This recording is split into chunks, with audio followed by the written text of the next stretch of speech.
now would be a good time to insert some ads. Yeah. You guys have watched the intro. You should watch some advertisements now, right? I hope they never change that. YouTube currently lets you choose, like, when and if you put adverts on. And I never put them on. Because, obviously, I do Patreon. You guys can become members. I'd much rather do it that way. That's why you don't really have to watch them on here. Twitch was mental about ads. Some of the last streams I did with Twitch, they were so pushy about them. And I hear it's only got worse. But seriously, I mean, they don't even do that on TV. Even American TV, where they have, like, extra ad breaks.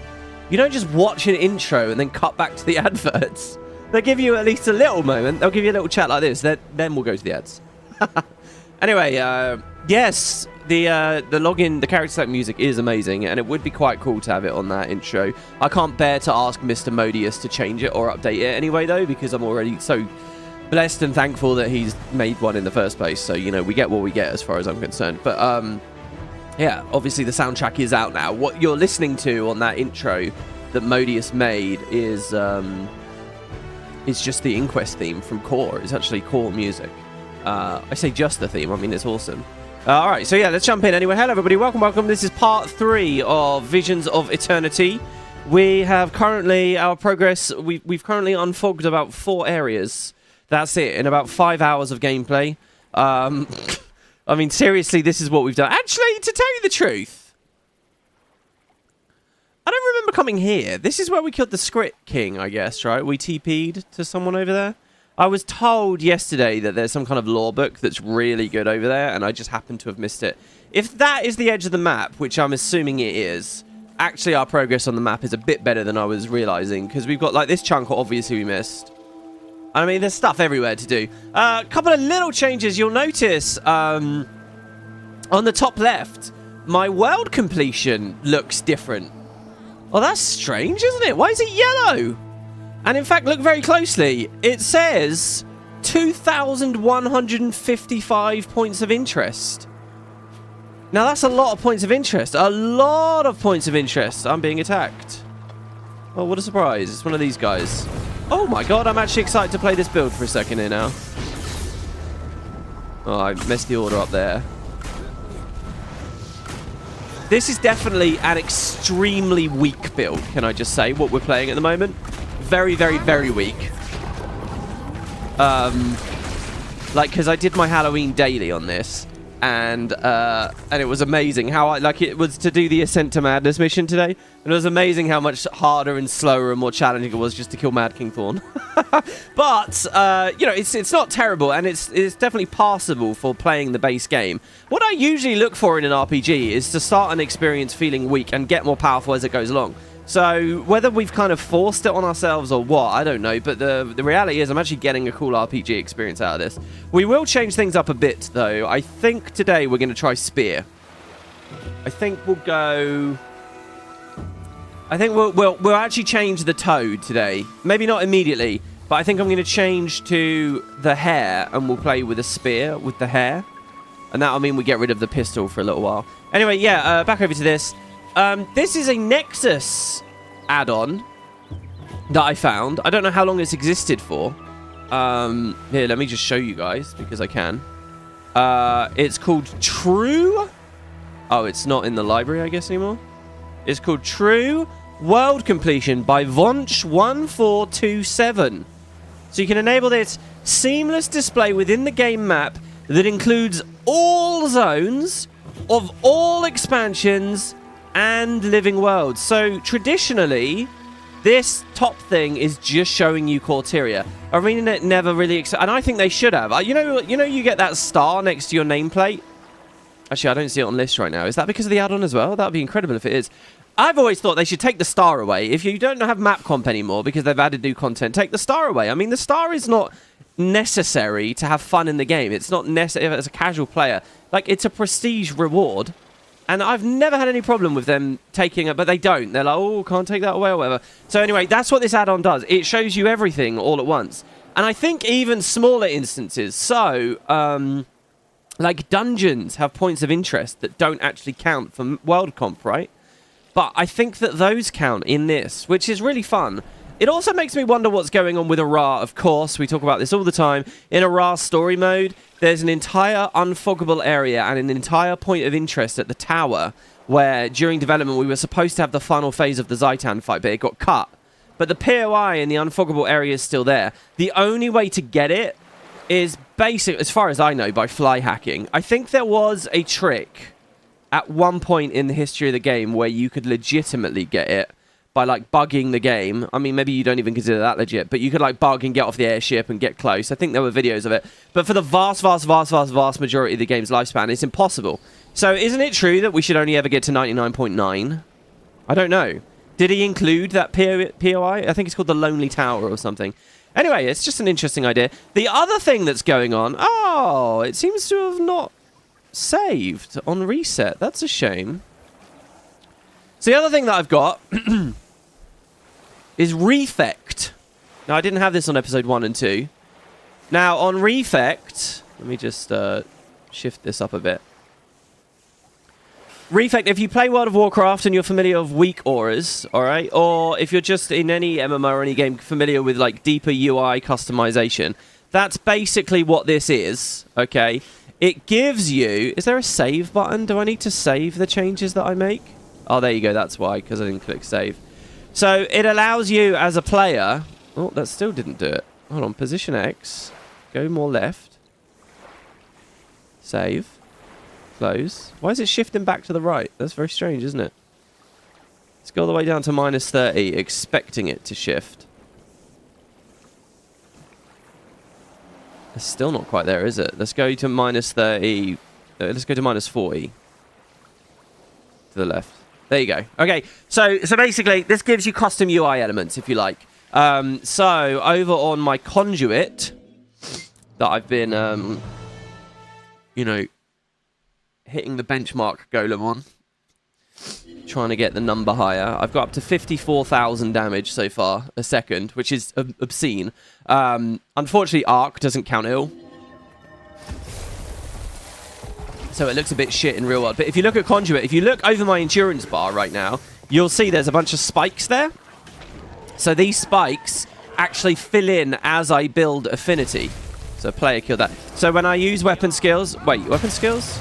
Sorry, legend skills. You see, we got affinity there. 2 affinity. And then if I use another one, but I was out of combat again because... Well, there's all these players here. This is crazy. So basically, we're building affinity. And it's very dynamic. Like, if you run the traits that change affinity and stuff like that, it'll update. Really, really cool. So this is... So Refect is the base add-on. And a guy called Venny has been making, like, cool art for loads of stuff. Like, he's working on Troubadour art at the moment. And look, there you go. Our affinity ran out when we used Unleash. Anyway, where it's really quite handy, actually, is on Elementalist Pistol. He created a little bullet display. So you can actually see, without squinting, because in combat in a Zerg, you're not going to see the dots above your shoulders. And because all the buffs and boons are all filtered into the same row, that's also annoying. So he's created these bullet icons here. So when I use, you know, an air skill, I get an air bullet. If I go to fire and just use one ability, I'll get a fire bullet. And just one ability in water, and just one ability in earth. And now I have all 4 bullets. I can see them very easily here. And oh look, obviously we have elemental explosion. So we can do the big unleash, right? And you can just track it a bit easier. So, you know, sometimes it's flavor, sometimes it's for actual useful reasons. If you guys have been watching my Final Fantasy series or you play that yourself, you'll know that they have like really fancy UI for their different specs and classes and things. And you can effectively do that in Guild Wars. This is the thing that I talked about in a very judgy way on a recent video. Where if you look at what a lot of players are doing, they're creating the ugliest, most grotesque fucking information displays where there's just too much info on screen. They put all the boons in the middle, blah, blah, blah. It just looks terrible. But, you know, it's fully customizable, so you can do whatever you want. You can have, like, a big icon that appears only when you have stab, so at a glance you just know when you have stab and stuff. So, personally, what I think I would do if I was doing a lot with this is, you know how I wouldn't actually create icons in the middle of the screen. You know how when you're in a raid, you hear a bing bing, and you get like a blue frame around your screen, and that's how you know you're in like a VG teleport or whatever, or you got some kind of mechanic. I feel like that is better for at a glance immediately knowing if something's going on. So one thing I like the idea of is, you know, you're in combat. You can always tell when you're in combat because you get the yellow shading or effect around your skills like this, right? It shades it yellow. What if that yellow was like just a deep blue for as long as you have stab? Then at a glance, I would know I have stab, and I would know if stab has dropped because it wouldn't be blue, right? And likewise, you could, I mean, but that only really works for the one boon. I mean, what if I want to track Aegis? What if I want to track when Might is down, or obviously the big 2 quickness alacrity? That doesn't work. What do you do, 50-50 Weaver style? I don't know. I get it. But there's any number of potential things you could do. It's quite cool. Anyway, yeah, so I've been having a bit of fun with Nexus between the 2 episodes. And otherwise, you guys haven't missed anything. All I've done is, you know, Halloween dailies, regular daily. I'm actually making sure... Oh, no. We have veteran enemies to kill. But hopefully that'll go away. Once we get the last objective, then it will clean up the top right of the screen. And yeah, that's about it. Let me turn shadows back on. Let me turn reflections back on. Let's look at our frame rate. Fairly empty scene here. We're up at 80. That's good. That means you guys see the full kit and caboodle. Kit and caboodle. Is that a euphemism for, like, genitals? It's not, is it? I think it is. I don't think it is. Yeah, exactly. Guild Wars 2 weak ores. I'm not a WoW player. I'm not really familiar with what exactly weak ores do, but it's this kind of thing, isn't it? I mean, Refect themselves call themselves a weak ores adjacent thing. So, yeah. And you can obviously get all that stuff off of their GitHubs. Just be familiar with the add-on policies on Nexus and know what you're doing, and that's it. Yeah, so, you know, once upon a time, I would have been dreaming to see some of this cool stuff going on with Guild Wars. I'm just not very inspired about other things you might be able to do. I think Venny's project at the moment to create like a super pack where there's interesting UI for a bunch of different classes and a bunch of different weapons and things is really good. I believe he did a bunch right... Actually, I don't know when Refect came in, but like a lot of secretly obscure weapons have like proc mechanics like these bullets. You know, like you can be supercharged on a engineer spear. Oh, wait, that's Janthia Wilds, I guess. I don't know. Maybe it's just the spears have a lot of that stuff. You can be illuminated on the Guardian spear. I almost said luminary spear there. You can't blame me though. Luminary, illumination. Right, I'm quite sad that I don't hear any music right now. What's going on? Is that just because I've turned it down? Can you guys hear music? No, it's just quiet. I'm actually all about when sometimes the music turns off because it's immersive and ambient. Someone actually said, oh yeah, sorry, in chat just now, wasn't it? Someone said that the series reminds you of the old immersive playthroughs that videos that I used to do, which is awesome. Speaking of the chat, hello everybody. Welcome to Emoji, Alodus, Apples for Hands, 13 AM, Spitting Llama. You're so hyped for more exploration. VOE maps are absolutely gorgeous. So far, I'm liking it. We've mostly been on beaches, but I'm all about that. Llama said, I'm so excited for you to explore under the caves and tunnels beneath the water in Shipwreck Strand. I'm completely blown away with what they did. So far, I liked what I saw. We've got a bunch of grottos to find. BR Spees, Banjo. There's Venny. Oh, Venny is here. There you go. Oh, but it says they're doing a stream, so they might not actually be here still. Hi, everyone. Just ended part 2. I'm refreshing YouTube, and it felt like winning the lottery. That is good timing. That's very nice. And well done, because there's quite a few hours to watch through already. But that's where the magic of increased playback speed is. Go on. I know someone out there watching the VOD right now. Do it. Do it. Turn it up. You'll skip through all these boring bits where I talk to people in chat, which don't translate on the VOD. Did anyone do anything fun for Halloween? Yeah, I'll hear some Halloween stories. Scaring little ones, injecting vodka inside their chocolates and things like that. Wow. There are, like, dark chocolate liquors, aren't there? You need to get the Affinity pack, because, my god, it's awful in the base game. Affinity. Oh, Affinity's the conduit thing I was showing off. I was thinking Affinity? Again, whenever I hear that word, I just think of Monster Hunter. Yeah, no, yeah, that was the... Yeah, exactly. That Venny's thing for the Affinity on the Conduit actually helped me. Sometimes when I was doing my opener on Conduit, obviously on a lot of rev builds, you run the charged mist trait, which means you want to be at 0, but less than 10 energy when you swap, so that you get a huge amount of extra energy on your new legend. But you have to get the timing right, because your energy is constantly recharging. If you're too slow, you'll be over 10, and you won't get the bonus, right? So anyway, on the opener, there's such a moment. You want to drain all of your energy and quickly swap to Malix. And you want to drain all your energy so that you have more. And every now and then when I'd start the opener, it was fucking up. I wasn't having the energy. And I was like, why? Why? And I interpreted that as, oh, I'm button pressing too fast and things are getting cancel casted or skipped.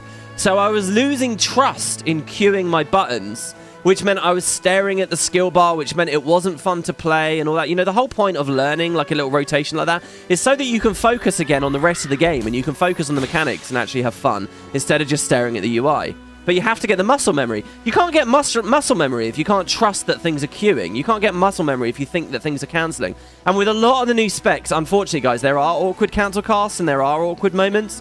I've experienced that on 3 of the new specs already, which is a real shame.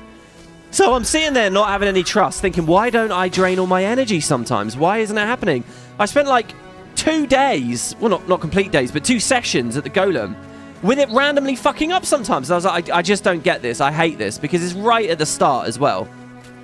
And it was only after using Venny's refect thing, I realized why it was happening. It wasn't that stuff was being cancel cast. It was that sometimes I had a little bit of affinity at the beginning. And there is a trait... Jesus Christ, the effects volumes are so loud for me.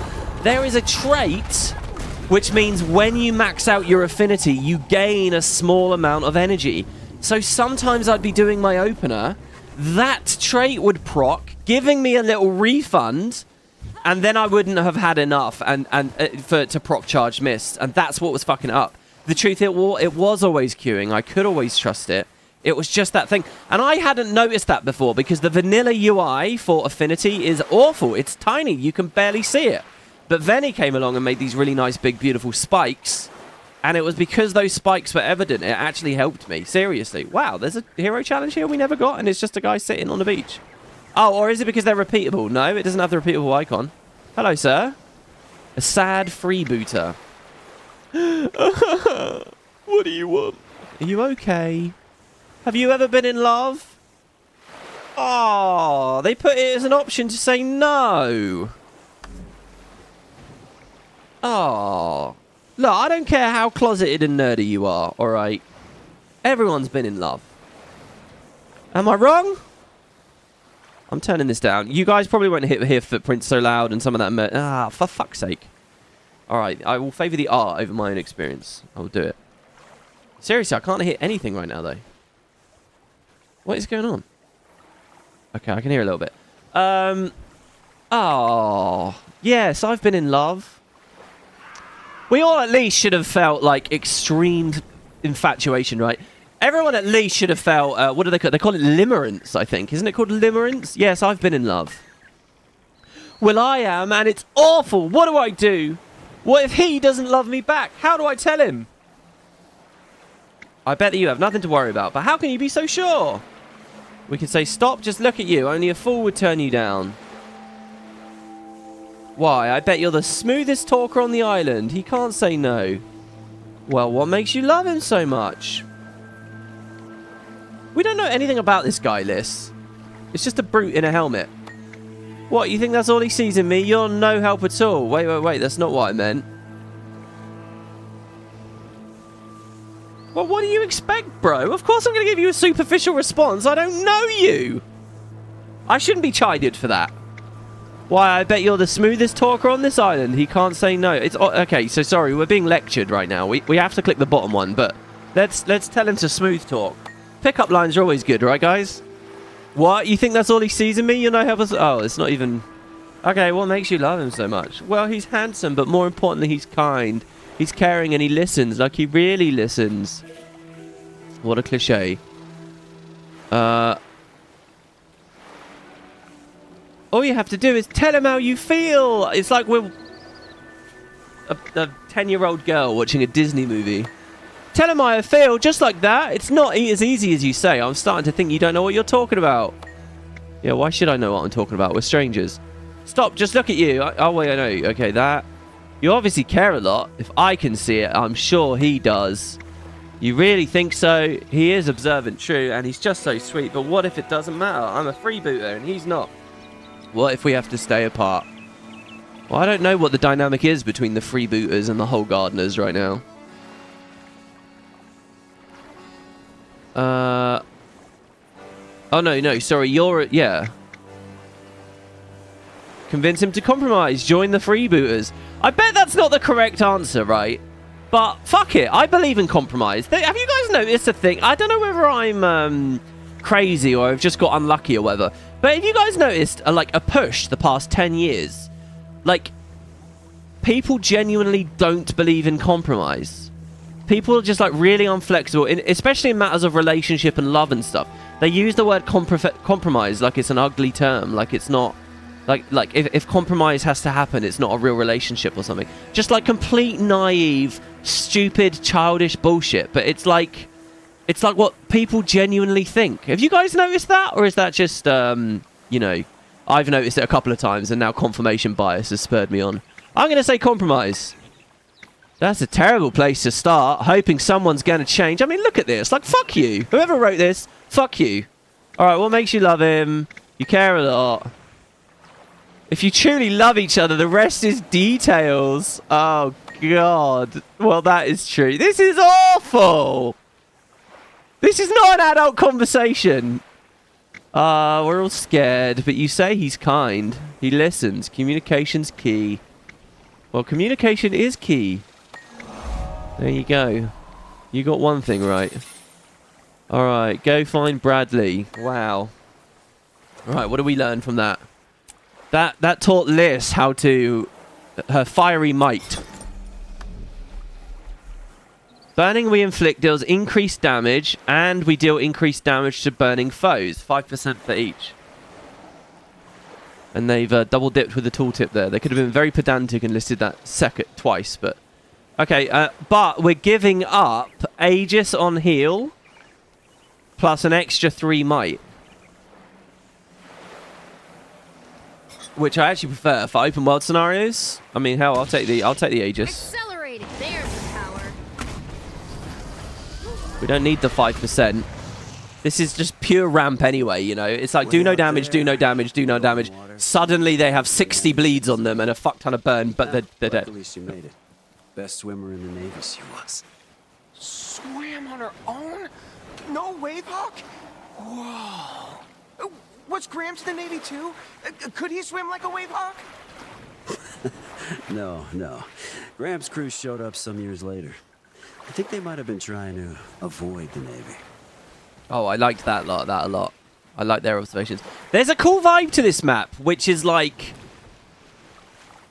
on the one hand, it feels like we're out in the wilderness. On the other hand, not at all, right? There's people picnicking, hanging out on the beach. There's a lovesick guy. It feels quite friendly and cozy and nice. Even fairly far from the center of population. Does that make sense? And I quite like that. I don't know. I don't often get that vibe from Guild Wars.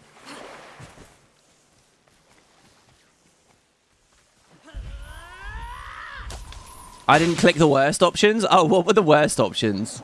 I assumed as soon as it repeated the dialogue that they hadn't really written much custom for that, so... Oh, I've got to say, guys, I'm enjoying this build, actually. That felt good. Maybe I just need to L2P, right? I mean, surely that's it. Oh, another thing has happened, by the way. I spent my 4 renown tokens. That's my blood. Big Toad, yeah. I love that. The Big Toad strike gives us a lack and quickness together. I spent my 4 renown heart tokens on instantly refilling the Hull Garden heart. I've actually completed that today. Again. I didn't buy anything or anything like that, but I did it because today's daily was to do a renown heart, so I figured, screw it. Since we've already seen that on the LP, it's like there hasn't been a reset now, you know? Which I quite like. So let's go to Pub Canach. That's the next thing. Shit, there was something else I was going to say. Something actually quite cool. Oh, yeah. Another thing I noticed. Oh, see, look how good the bullet display is. Now I know, right? as soon as I go back into Earth, really, I want to hit 2 straight away. Faster than a sailfish. And here I want to hit 2 because I've already stocked those bullets. And it's nice and easy to see that I've stocked those bullets right now. Right, and again, I have the bullets stocked. We can go 4-3. We can go 2-3-2 there actually. Oh, the music here is really good. The other thing I looked at is this. Okay, we were talking about the new relic. So what happened? I was curious what the new relics were. So I went to my legendary relic. I hit customize. It says 6 relics to be collected. A complete list of relics, their effects, and their unlock methods can be found in the relics achievement sets in the rare collections. Can I just say again, oh god, I would so fucking love to work at that studio. Not because I want a paycheck or something, but literally so I could fix some of this shit. I really think, since we're into this now, relic collections should not be rare collections. They're not hard enough. There should be relic collections. It should say basic collections, rare collections, specialization collections, relic collections. Come on, you can even give it the relic icon there. So they're currently bundled into rare, which I think is unfortunate, and it's been that case for ages now. But the rare category is too big for me. It's kind of legible because I keep on top of these, and I've got a bunch of them done. Most players aren't in that situation, so it's just mental. It's a mess. It's not good, Arenanet. Give it its own subcategory. And again, by the way, I think collections should have their own super button. Oh yeah, on the preview, the dev preview, there was that calendar icon. I guess we still don't know what that was, right? Ooh. Anyway, so I had a look. So Visions of Eternity set 1, obviously the other sets are going to be coming out with the patches. So I had a little mouse over. So here's the first one, the Relic of the Scoundrel. We saw this already in game at some point in episode 1. Deal increased critical hit chance, gain increased crit chance for a duration after inflicting blind or weakness. To me, the plus 10% isn't really that exciting on this. If that was at 30, I think you could get some interesting build craft out of it. We'd be in a world where we could start talking about maybe crit capping on like certain Viper builds and things. But like you're competing with Fractal here. It's just also broken. Come on. Multiple relic sorts, please. Anyway, so that's one. Not interested. Okay, dud. I'm gonna say dud or bud. All right. Dud is a thumbs down. Bud is a thumbs up. Okay. This is our rating. As cringy as that is. Next, we have the... and by the way, to get this, we've got to get Act 1 of the story, which means this will basically be a freebie as we play, as far as we're concerned. So anyway, next, this one is Act 2. So this is the freebie we get for beating the story, basically, the base story. It's the Relic of the First Revenant. And first of all, can I just say... That's Ritlock. Now, I'm very interested in this. So far, Ritlock's connection to this story is very like, yeah, whatever Creature told me to come. As I mentioned in part 1, they didn't really build what felt like a strong reason for him to be here. And I framed that as a criticism. But actually, I'm beginning to think that, now that I've seen this, all right, story speculation mode, my assumption is, right, if Ritlock has a relic at the end of the story, it's probably that Ritlock has some big beats in this expansion. Which means they've got kind of like this casual entry for him into the X-Pack, but they have big plans for him in the X-Pack. Now that's very exciting to me, and I'm forcibly, now that my head's on this track, I'm forcibly reminded of the fact that in episode 1, he alluded to the fact he'd been on many adventures in the mists, remember? Or maybe it was episode 2. He said, I've been to many places. And like he talked about that moment when he was in the mist and he became a revenant. And I don't think I really mentioned it out loud, but I liked that moment of the story because I thought, oh, that's cohesive. That's cool. They remember who Ritlock is, where he came from. Now I'm thinking it's not just about the cohesiveness of that moment, but it's actually because they have plans for him. So I'm wondering, something big going to happen for Ritlock as we go forwards? And what comparisons are they going to draw between this place and what the Mist is like and all that, and Zoteka?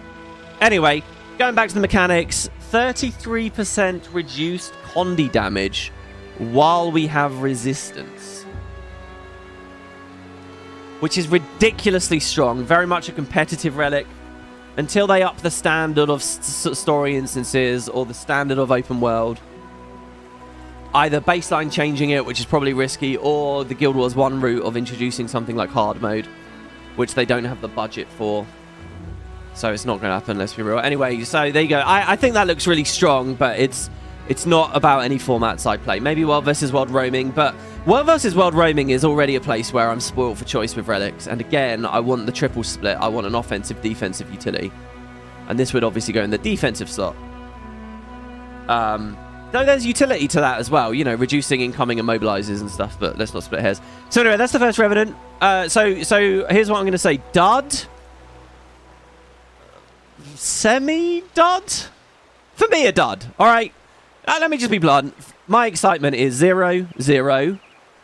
Oh, hello. Okay, Relic of the Pirate Queen.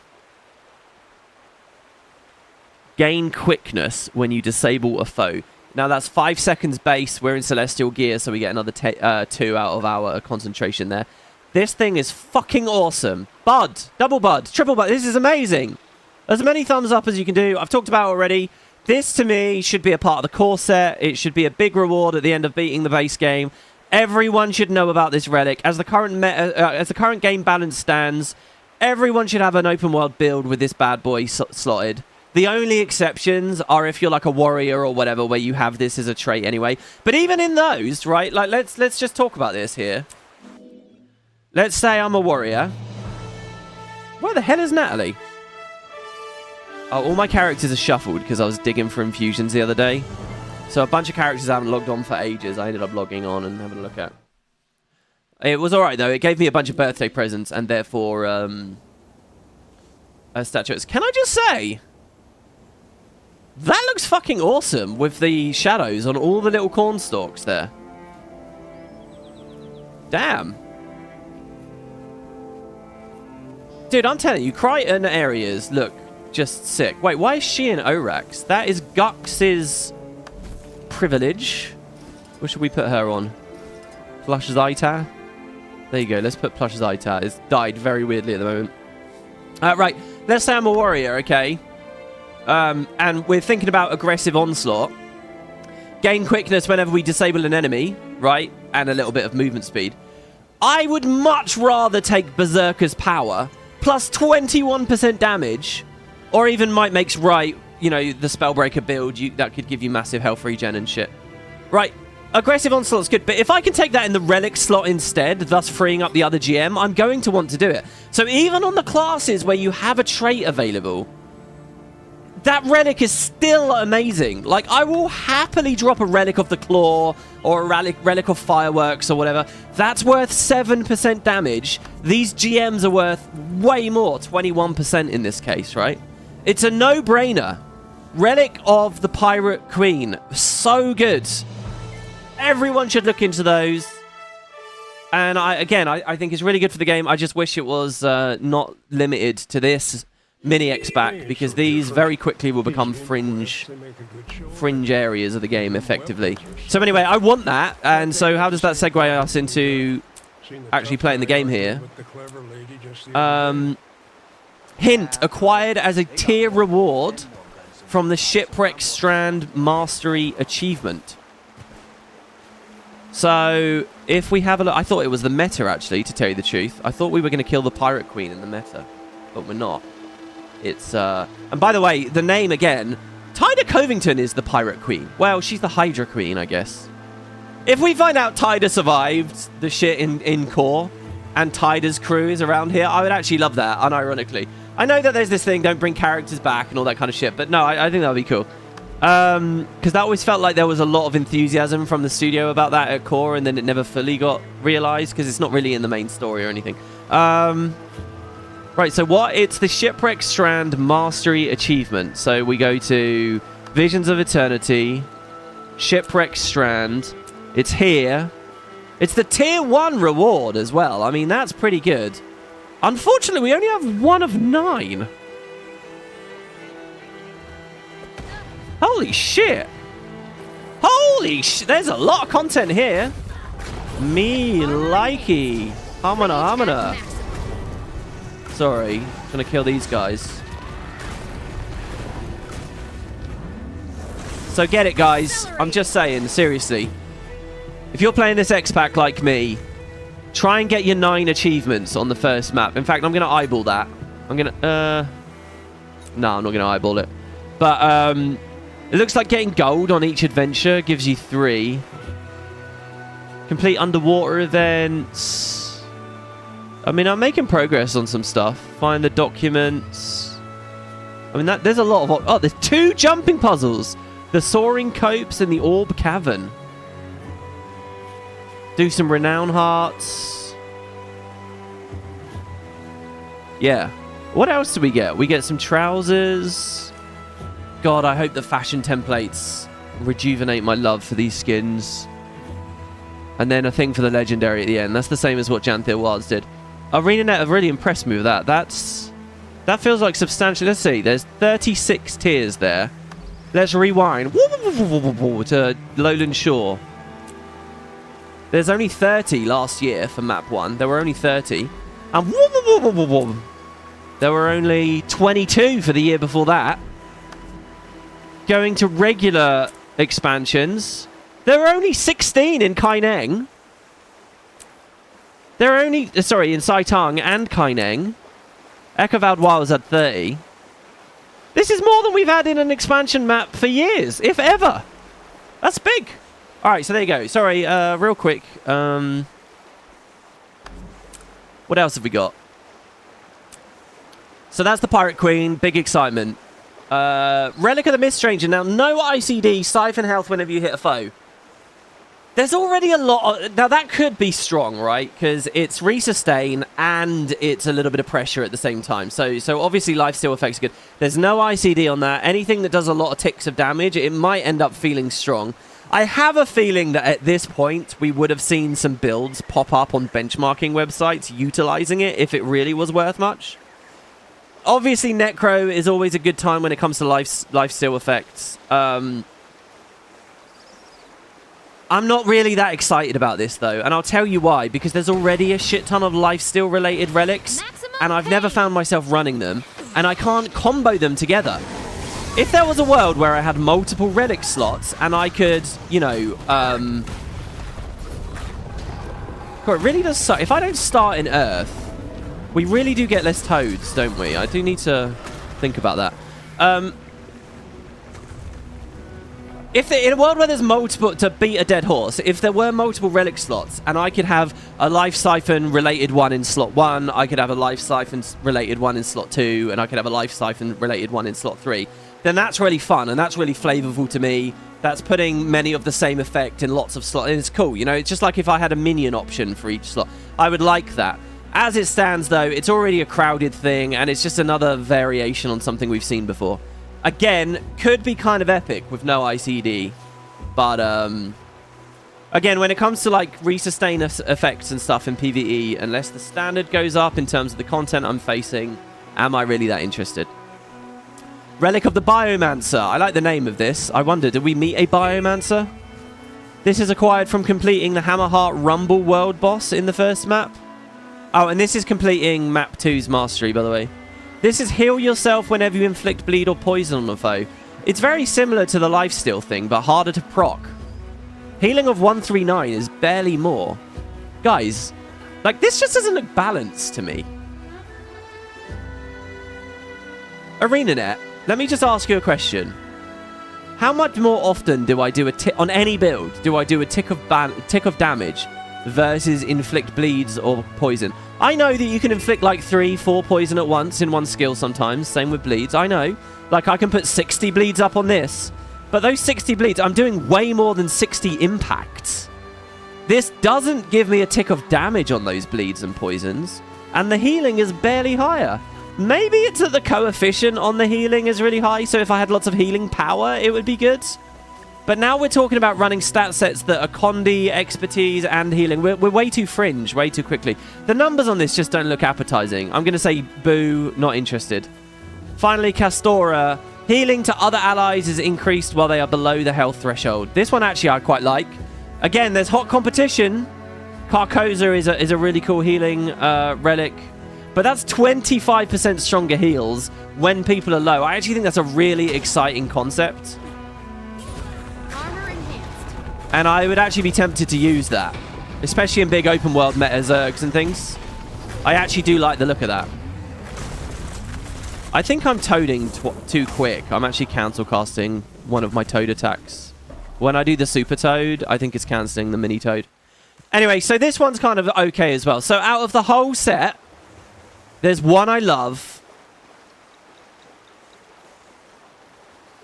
One and two I like. The rest are duds. And the ones I like, I doubt I'll ever actually play with, to be honest.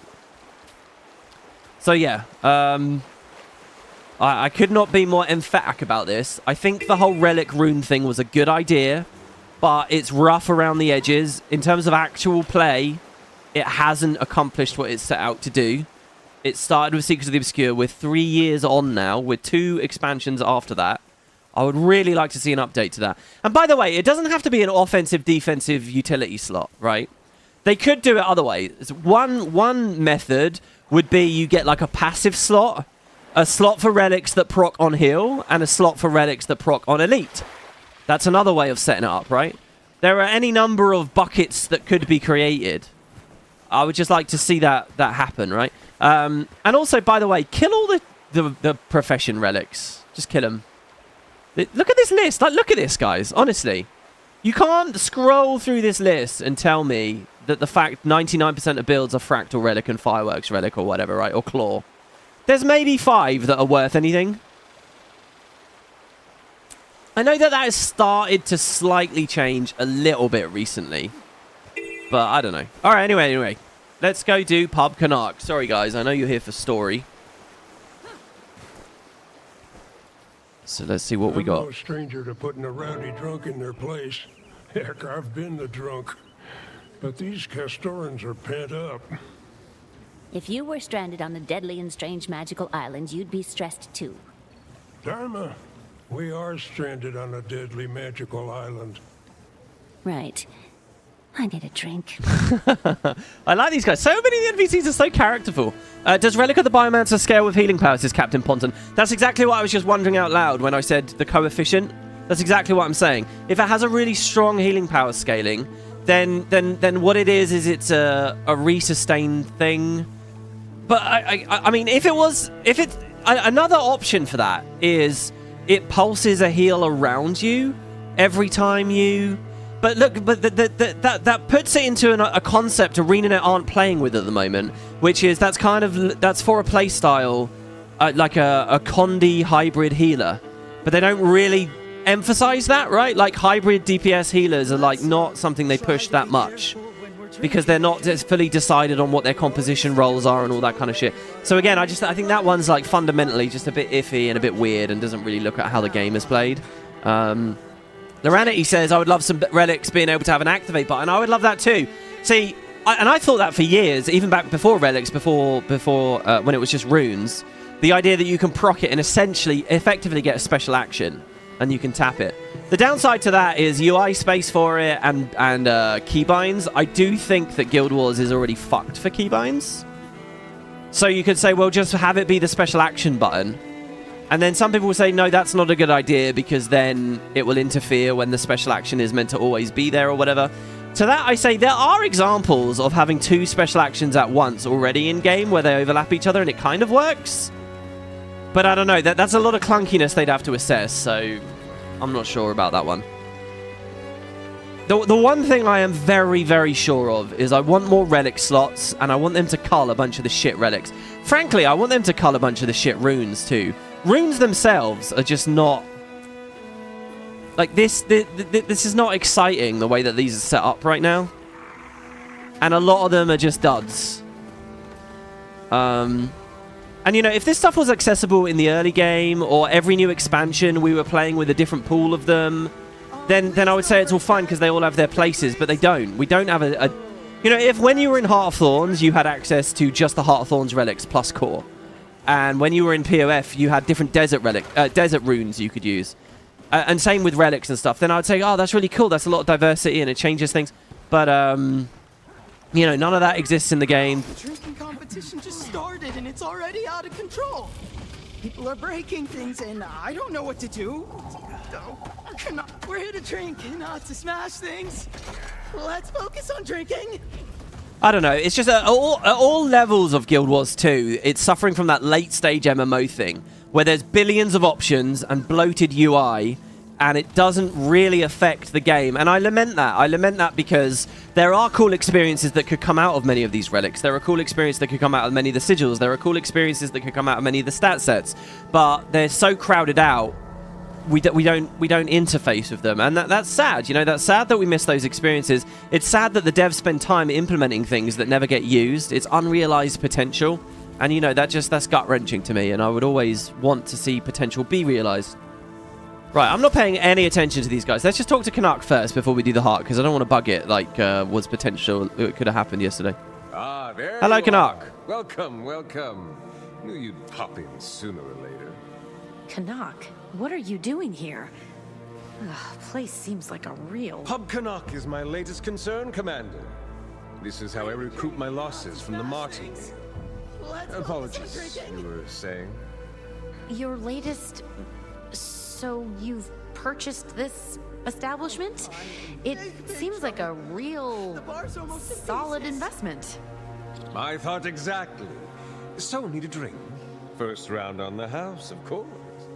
I'll take you up on that. I need to loosen the lips of some of these freebooters. Ah, well, nothing excites the tongue quite like a mug of my new grape shot grog. Help yourself. I love that. Because we're on day 3, it feels like we've been on the island for a while, and I totally buy he could have done this during the real world time that's passed. If we had just zerged here in the first half an hour on day 1, you know, we'd be suspending our disbelief. But no, I buy it. I totally buy it. Do you know what this reminds me of? I don't know if I talked about it on a video. I'm really sorry if I did already. There was an obscene rage bait tweet. Yeah, don't we all just love anecdotes to start with that? There was an obscene rage bait tweet from some... Either it was rage bait or the guy's a complete lunatic and moron. But a guy put out a tweet. Some fat, white, middle-aged dude in a suit, right? With a bit of money jingling in his pocket. American dude. And his rage bait tweet was, or sincere belief, was you could take a billionaire with nothing but $5 in their pocket, fly them to a random place in Africa. You know, we'll ignore the diaspora of economic situations in Africa. Just go to Africa with $5 in your pocket, and within a year, they would be a millionaire. That was his tweet. Apparently said earnestly. Apparently said in a believable... So obviously the whole internet like broke people's brains, and everyone was just completely shitting on him. But that's what Canach reminds me of here.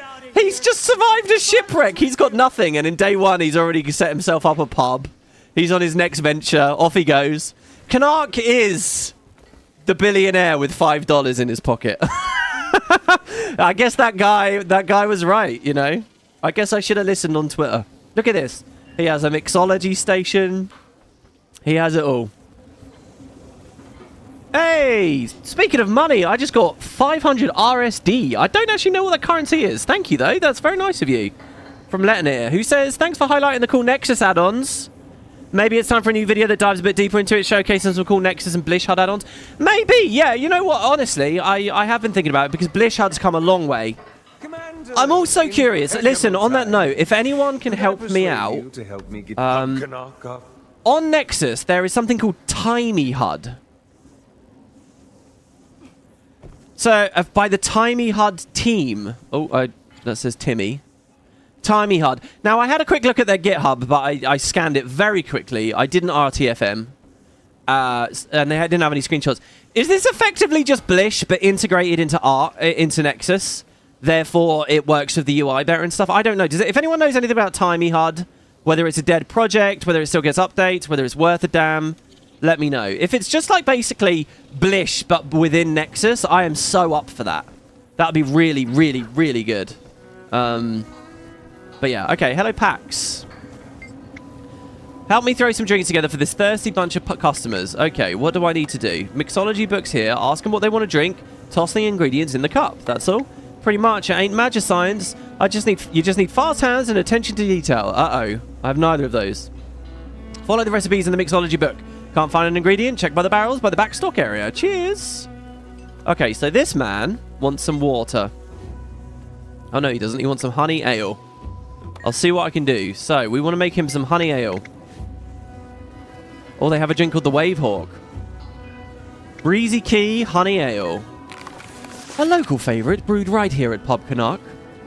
Like everything else, check back daily for an updated list of imported libations. Pending waypoint construction and supply line establishment. Oh yeah, so I've had a few comments from you guys about the waypoints. Now they're struggling to build them and stuff. So ingredients is light ale, honey, and cinnamon. And I throw them in the mixing cup, right? So light ale.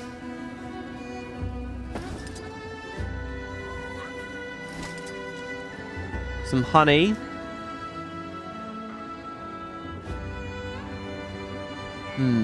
Oh, over here, maybe. Well, there's the cinnamon. Oh, there you go. Cinnamon and cream. What is with the Inquest teleporter here? Hello?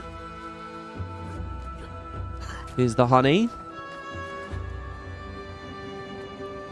In real life, I would take the cup to these places, by the way. This isn't very efficient. You learn these things quite quickly working in a bar. I have successfully made a drink. Here's your honey, sir. Here you go. Wow, I'd buy a round for everyone if I could, he said. Proper mixologist. Alright, let's get someone who wants something a little bit different. What about this guy? He wants an apple. I'm guessing this is cider. Ready? That breezy key breeze has given me a chill. I could do for some of Canach's Castoran chowder. Oh no, you just want food. Oh, they're serving food as well here. Of course, okay. Oh shit. Canach's Castoran chowder. An innovative, fishy riff on a shrimp-based seafood chowder recipe inspired by the proprietor of pub and club himself. When life gives you fish, make money. Not an actual Canach quote. Okay, we want fish fillet, soup stock, tomatoes, and carrots. Can I leave the book open? You could in the Secret of the Obscure ones. Oh, I think I can, actually. So there's a tiny little cauldron here. Okay, so there's your carrots. There's your tomatoes. Tomatoes. Here's your fish. And then we want some stock. Here we go. Let that all simmer together. I've never had chowder. Is it basically just fish soup? Here you go. These Castorans are pent up. Wow, my instinct was to say here you go, and Liz said here you go as well. Look at that. Look at that writing. Oh my god, we've made a lot of heart progress immediately. This some mainlander recipe? It's all right. Oh, nice. I need a drink. She commented on I it. was having a little too much fun there. Hello. A rowdy patron. Oi! What are you looking at? Hey, she's got Inquest Tech too. I like it. There's a real slow burn going on here. You can see the influence of the Inquest, but not actually see them yet. You're ugly, Marg. Settle down. Yeah. I love insulting people. Oh my god, she got fucking battered. Oh my god. Good use for this. Okay, let's do more drinks. Turn the sails. This guy wants a wave hawk. Pipe down, old man. Right, let's make that person a wave hawk. I actually need to remember which customer it was. It was the Silvari with the mushroom head. Okay, so a wave hawk. Our signature wave hawk cocktail offers a sophisticated blend of flavors for the discerning Castoran. You're greeted with aromas of driftwood and bewilder flower. The palate matches the nose but adds a distinct complex note of vanilla jungle floor and a hint of gunpowder residue. Medium bodied with a dry sea spray finish. Limit 2 per customer. Limit 2 per customer. Okay, so this is a whiskey. We're getting some peated whiskey. We're going to get some citrus. A little bottle of citrus there. We're not squeezing a lemon in or anything. There are some bitters. So, I have a question. What are bitters? Because I really don't know. I can interact with these kegs, but there's no text telling me what they are.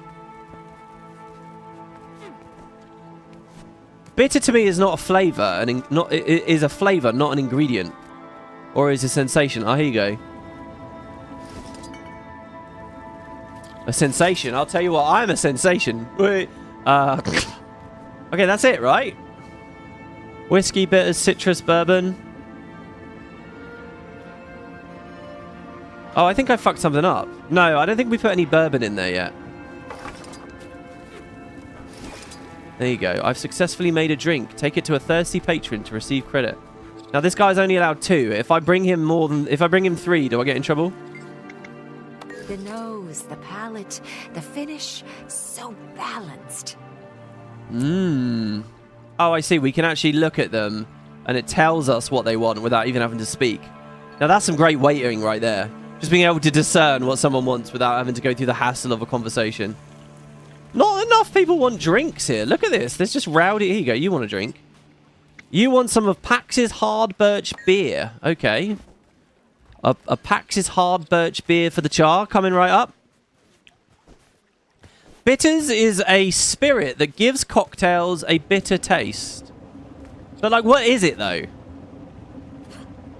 You know, we were talking in Discord the other day about, what were we doing? Oh, a friend had, like, a drink.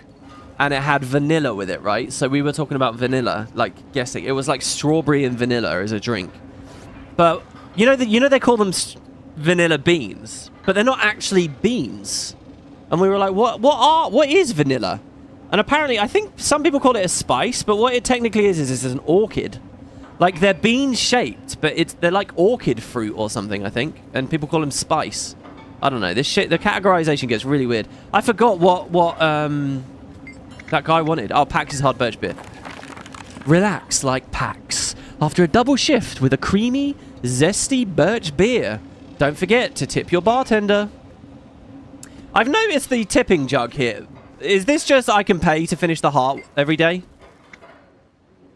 I bet that's what that is, and I'm sure there's probably an achievement with that as well, so we might do that. I don't know. Okay, peated whiskey keg. Bit of whiskey. Bit of honey. Let's go get it.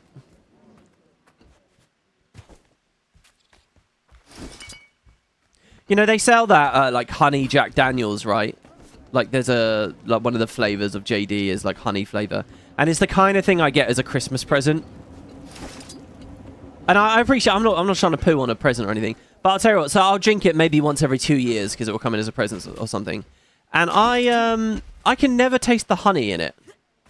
Like, I really don't think I have a very sophisticated palate. I can't taste half the shit that people talk about with this stuff. Do you know what I taste? Burning. That's what I taste.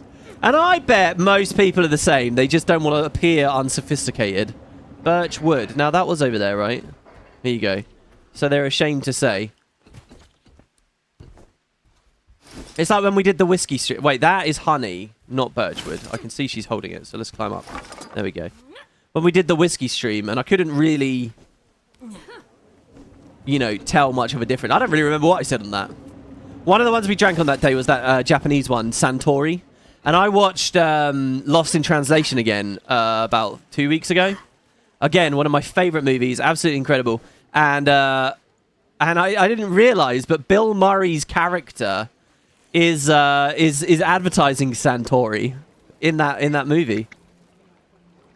I could go for, there you go. It's not showing off if you earned quite quaffable. Quite quaffable. All right, we got the heart done. We got the no. I want to do a cinnamon rum mug because this will get us closer to that epic relic, which I want right now, really. Let's see what they say. The martingale was a beauty, but perhaps the boat is truly a friend's boat. What does that mean? I believe I prefer owning the best businesses. Swing by for another round of grog sooner rather than later, Commander. Merchant unlocked. Canach. We got some map currency. We got some Shield of Castora stuff. Yeah, Suntory time. Yeah, and they're making him do all the ridiculous moves.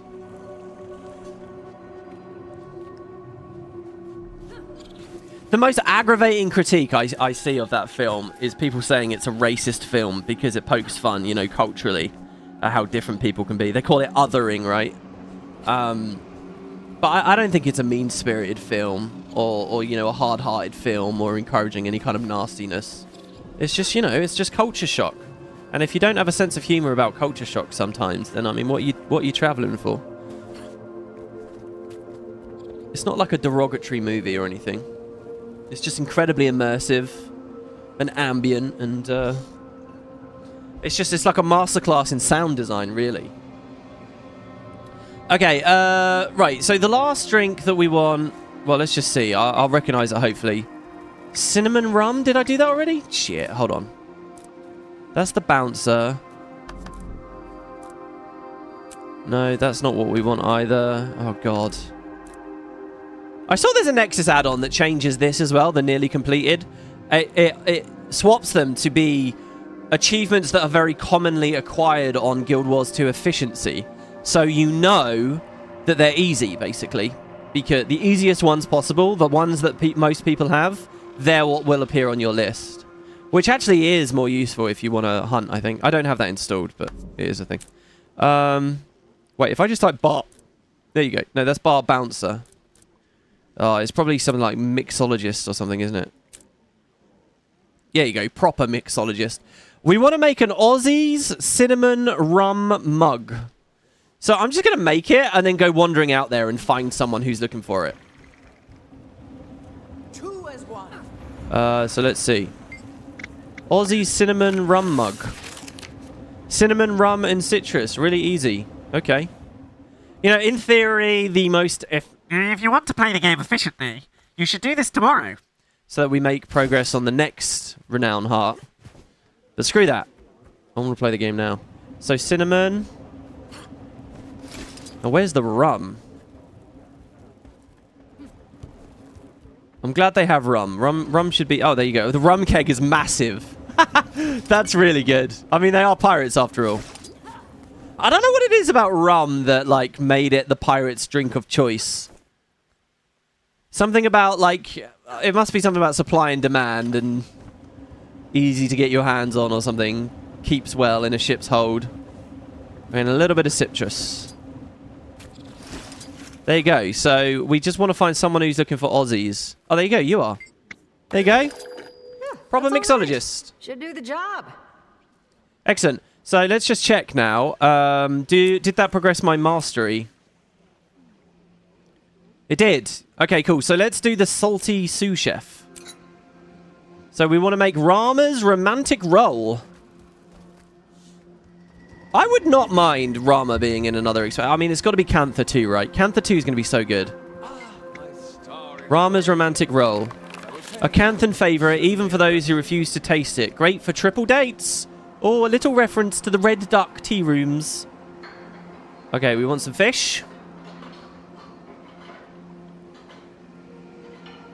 Can I be honest with you guys here? I never know whether I should say fish fillet or fish fillet. Really. I have a feeling that there's some, like, terrible British pronunciation mixed in there. Or just me. Right, we want some seaweed. Cabbage. Oh, it looks like all this stuff's easy because it's all quite close to each other. And then some crawfish. See, I don't really know what a crawfish is either. They look horrible. They got so gross. Okay, good. So, anyone want a Rama's romantic roll? Anyone? There must be restaurants that do it this way, right? I've heard that in the States there are some restaurants where it's like a drive-through. But instead of you actually sitting in a queue, you park in a car park. And then someone will, like, rollerblade out to you. You roll down the window and they take your order. It's like a car park waiter. And apparently these places are quite popular. Alright, that's Rama's romantic roll. We have a party invite. Yeah, I'm down for playing with you guys if you like. Dax's demon roll. A devilish delight. Dude, the only time I ever hear about devilish delights is when it's chocolate. Perfected in the kitchen of Club Canach. Dressed down for the pub, but still spiced up to Dax's eye-watering specifications. Have Pax get a drink ready. Okay. So it's more fish fillets. You know, like I'm scared it's like espresso or jalapeno or tortilla. My parents unironically say tortilla, by the way. Like, unironically. I have to correct them every time. And I feel like such a prick every time I do it too. Oh, wasabi. There we go. There's the devil. I'm no stranger to putting a rowdy drunk in their place. Heck, I've been the drunk. And then some seaweed. These Castorans are pent up. If you were stranded on the deadly and strange magical islands, you'd be stressed too. You know, I wouldn't be surprised if there is a hidden achievement for getting this wrong, by the way. Here you go.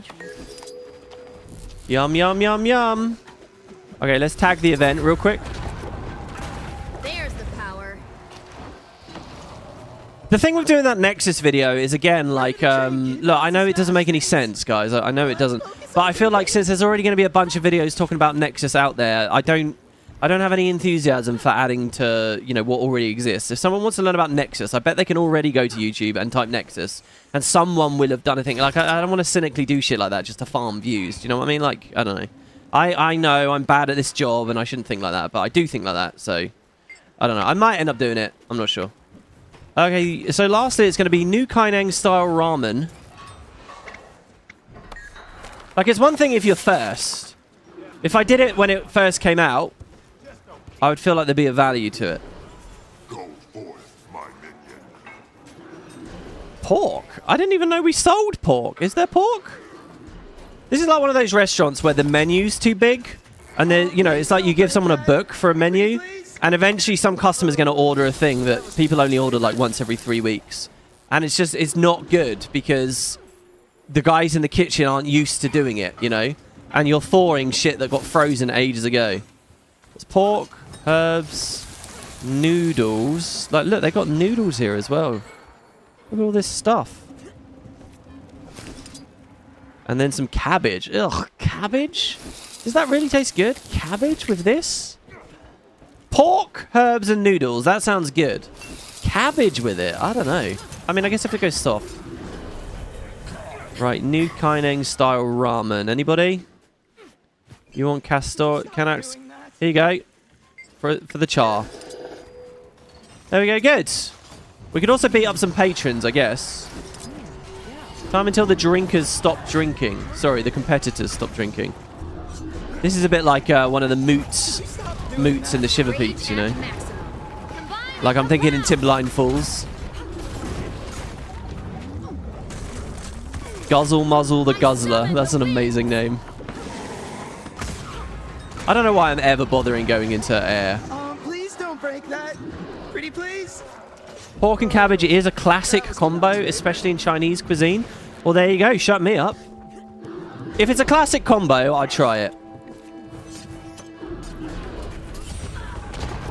It's just I feel like cabbage is can so easily go wrong, right? Like I wouldn't have cabbage with a lot of stuff. Like I wouldn't have it with... Oh no, I guess cabbage as a side on like a pie. You would have it with some savory like pastries and things. Like I wouldn't have it with breads. I wouldn't have it with beans. Beans and cabbage. Isn't that a peep show meal? That's my decision. Hope everyone's okay with that. Alright, I did not follow the story of this at all. The winners are the lovely folks who helped me manage everything. That's my decision. I hope everyone's okay with that. Wow, I'd be feeling pretty gypped by that, to be honest. Right, let me just see if this bouncer thing is doable. Kill 100 plague rats. Where are all the plague rats? We've only killed 9. Complete all the crab events. Bar bouncer. There you go. It's only 10. So I think that's very doable. You're ugly, Marg. Settle down. Wait, does it count if I don't beat them up? Fine. You're right. I'll settle down. I like this. We just run around calling everyone ugly. Oh, she actually evaded our super. Oh my god, they die so quick. Holy shit. Did Arenanet forget to assign attributes to these guys? Or is that how they want it? Here's one over here. 60% done. Well, let's just check.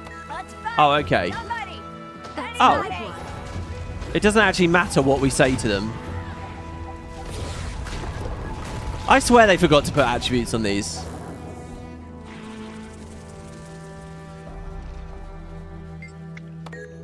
Oh, there you go. That one worked, though. He was all right.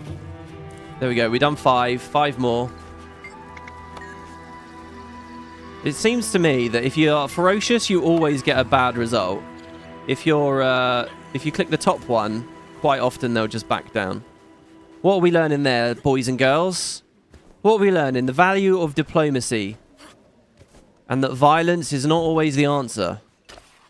But sometimes it is. That or going on a general strike, everyone. I don't know whether my generation knows the meaning of a general strike. Oh, can we butt in on this guy? Armor enhanced. Back up to 80%. Come on, you want a piece of me? Hell yeah, let's go. You guys are going to be no match for the Inquest, I'll tell you, when they come back and start harvesting your organs. It's not showing off. There we go. You earned it. All right. So let's just check. Now, with any luck, our mastery... There you go. We're 4 out of 9 now, guys, already. That's excellent. Look at the progress we got there. I'm guessing there must have been good, quick progress we could have made up at the other heart area as well, but let's continue with the story. I've been curious about this guy the whole time as well, because he has an achievement icon. Hello, Captain, in air quotes, Ruined Lakes. Oi, hoi! Yar! What are ya? I am, what? Are you snoring? Looking at me? What? Yes, you come to hear me tale, eh? Like all the others. Well, settle in. This'll... Woo. Oh, I have a question for you guys. Alright. Are you honk chewers? Or... me? What kind of snorer are you? Because I was asked that in a quiz recently. I'm pretty convinced that me doesn't actually exist. I think that's just an anime thing. Well, anime? I don't know. Fiction, at the very least. Hello? This'll... Are you awake? Ah, where was I? Yes, before I washed up on this here shore, I was a pirate. Me captain had himself a lot of treasure, he did. One piece in particular. A water-breathing... a mask. Okay, and I'm not done. The mask wasn't just a mask. It was like no other mask. Made swimming through the water feel like an eel. I mean, made you feel like an eel swimming in the water. You know what That sounds valuable. Hey, wake up. What? No, you wake up. Huh? Oh, okay, yes. Now, pipe down and listen. The point is... I'm thirsty. I'm thirsty. All these interruptions make me dehydrate. Thirsty. Fine, I'll get you something. Okay. Well, what drink do you want? Does he want... What? I don't even know what we began there. Something about a mask. Well, here's the story, by the way. Oh, there's another Nexus add-on. I'll give you guys another thing. You know how that NPC wasn't spawned there until I clicked them? Another really good-looking one. Check this out, guys. Check out Unhide NPC by Server Imp. Stops the game from hiding NPCs and monsters. So, in-game right now, these culling settings, character model limit and quality, these are culling players to give you frames, but also NPCs and monsters. Maybe you only want the players to be culled, right? Maybe you want to go lowest, but you don't want world bosses flickering in and out of existence. This guy's made an add-on that fixes that. The NPCs will never be hidden. That's a brilliant thing, and Arenanet, I have to say, that should be a fucking checkbox. I mean, that is genius, and whatever this guy's done... That should be native to the game. A little checkbox that says, don't cull NPCs. Like there, I just had it. This guy, I had to actually click him to get him to pop in. Anyway, but that was because we were lowest, so I'm just going to go medium for now. Anyway, Gossiping Freebooter. By the way, again, I haven't ran that add-on. So do be careful when you install these things. Make sure they're okay. So yeah. Hey, Barkeep, another round, eh? What do you say? Maybe a freebie for being such a good customer? So they have no preference. They just want a drink. Any drink. What does Canach sell? Very helpful you are. Very helpful. You have our thanks. Please take some time to yourself or for leisure. So how am I doing with the pub? We've helped him once. Oh, look. We're getting homestead fibers and things again. I guess because there is a homestead here. Are these just going to be a part of Guild Wars going forwards? Get the title. Pax his right hand. What's the mini, I wonder? Mini Captain's Council Saida. Oh, it's the... Like, there's already a Saida, but this is when she's in her new outfit, right? There's the other Saida there. Oh, and it's just the spears again. I'm pretty disappointed with the Renown Heart rewards. I wasn't too impressed with them in Janthir Wilds either. But okay. We converse again. Alright, so what was the easiest, cheapest drink? Oh, whatever. We'll just make a full-blown one. Okay, so whiskey. Can we just bring him a keg of whiskey? I'm sure he'd like that. In fact, how we're pouring an entire keg into the into that tiny little chalice. I guess let's not question it. It's a magic chalice. It's like the TARDIS. I heard that they're gonna cancel. Oh, what the fuck? Someone made some chowder and just left it on the floor. I heard that they're gonna cancel Doctor Who. I don't really follow Doctor Who, but that's sad.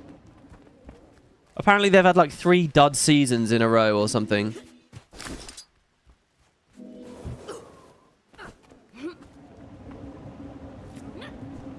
Let's do that, and then some birch wood.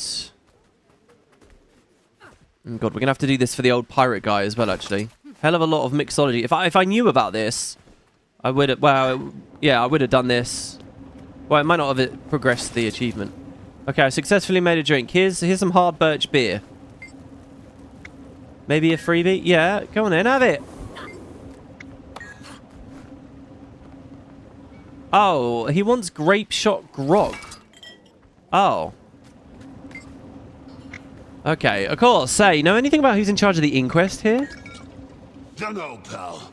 Maybe if you sit real quiet like, you'll hear them arguing. That's about all them two get up to, I hear. Oh, the old man is the legendary Aqua Breather collection. Ah, Evolutes. Excellent. Okay, I gotcha. I gotcha. You've never heard of me? Really? Google it. It's a thing. I'm not gaslighting you. It is real. It was Curly from the Three Stooges. I feel like it's like the kind of thing you see in Tom and Jerry or whatever, you know. Oh, they are doing more Doctor Who. It's just not on Disney anymore. Oh, yeah, I read that as well. Disney bought the rights or something, and now it's going back to the BBC. Apparently, the showrunners just haven't been doing good. Do you know what I've realised more and more and more? I really don't think we have much screenwriting talent in the UK. It's so rare I'll watch a British film, or especially British TV, that's actually good. That is actually well written, that is consistent. Like, there's just no talent here, man. And I keep getting recommended shows as though they're good, British shows, and I watch them and I just think, no, this is tacky, or like, this is just shit. Like I tried to get into that show Brassic recently, and it's just not it. I mean, it's okay. It's like maybe a 5 or 6 out of 10, but nothing to be super enthusiastic about. I don't know, dude. I hate feeling that way about the UK. Well, where is all of our talent? Alright, let's come over here. How do you feel about the waypoints? If I'm being honest, don't know. Kinda nice that they're building an escape hatch, but what do I have over there? Same as here. Yep, that's my nothing. And I've known nothing else anyhow. Oh, awesome. They are talking about the fact that some of them might be free. But it's, you know, some people are here for a reason in the first place. That's cool. Okay, here's another gossip. Unless you're serving me a drink, keep walking, pal. Grape shot grog on the house. So, you know where the Inquest are holed up? Can't say. But I'll say this. You ain't getting past the gates. Not unless you got security clearance. Or you turn yourself into a golem, maybe. Right, okay. Get turned into a golem. Now that's interesting. That's obviously immediately making me think of Blish.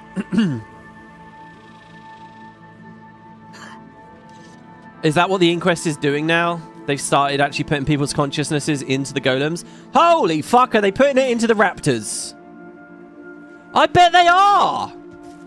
I bet those raptors are like sapient raptors. Gogglebox is peak UK TV WB. I've never seen Gogglebox, but as far as I understand, that's just YouTube React content on television, right? It's YouTube React content for the over 50s. Am I wrong? That's basically it, isn't it? And I mean, people are unironically into it.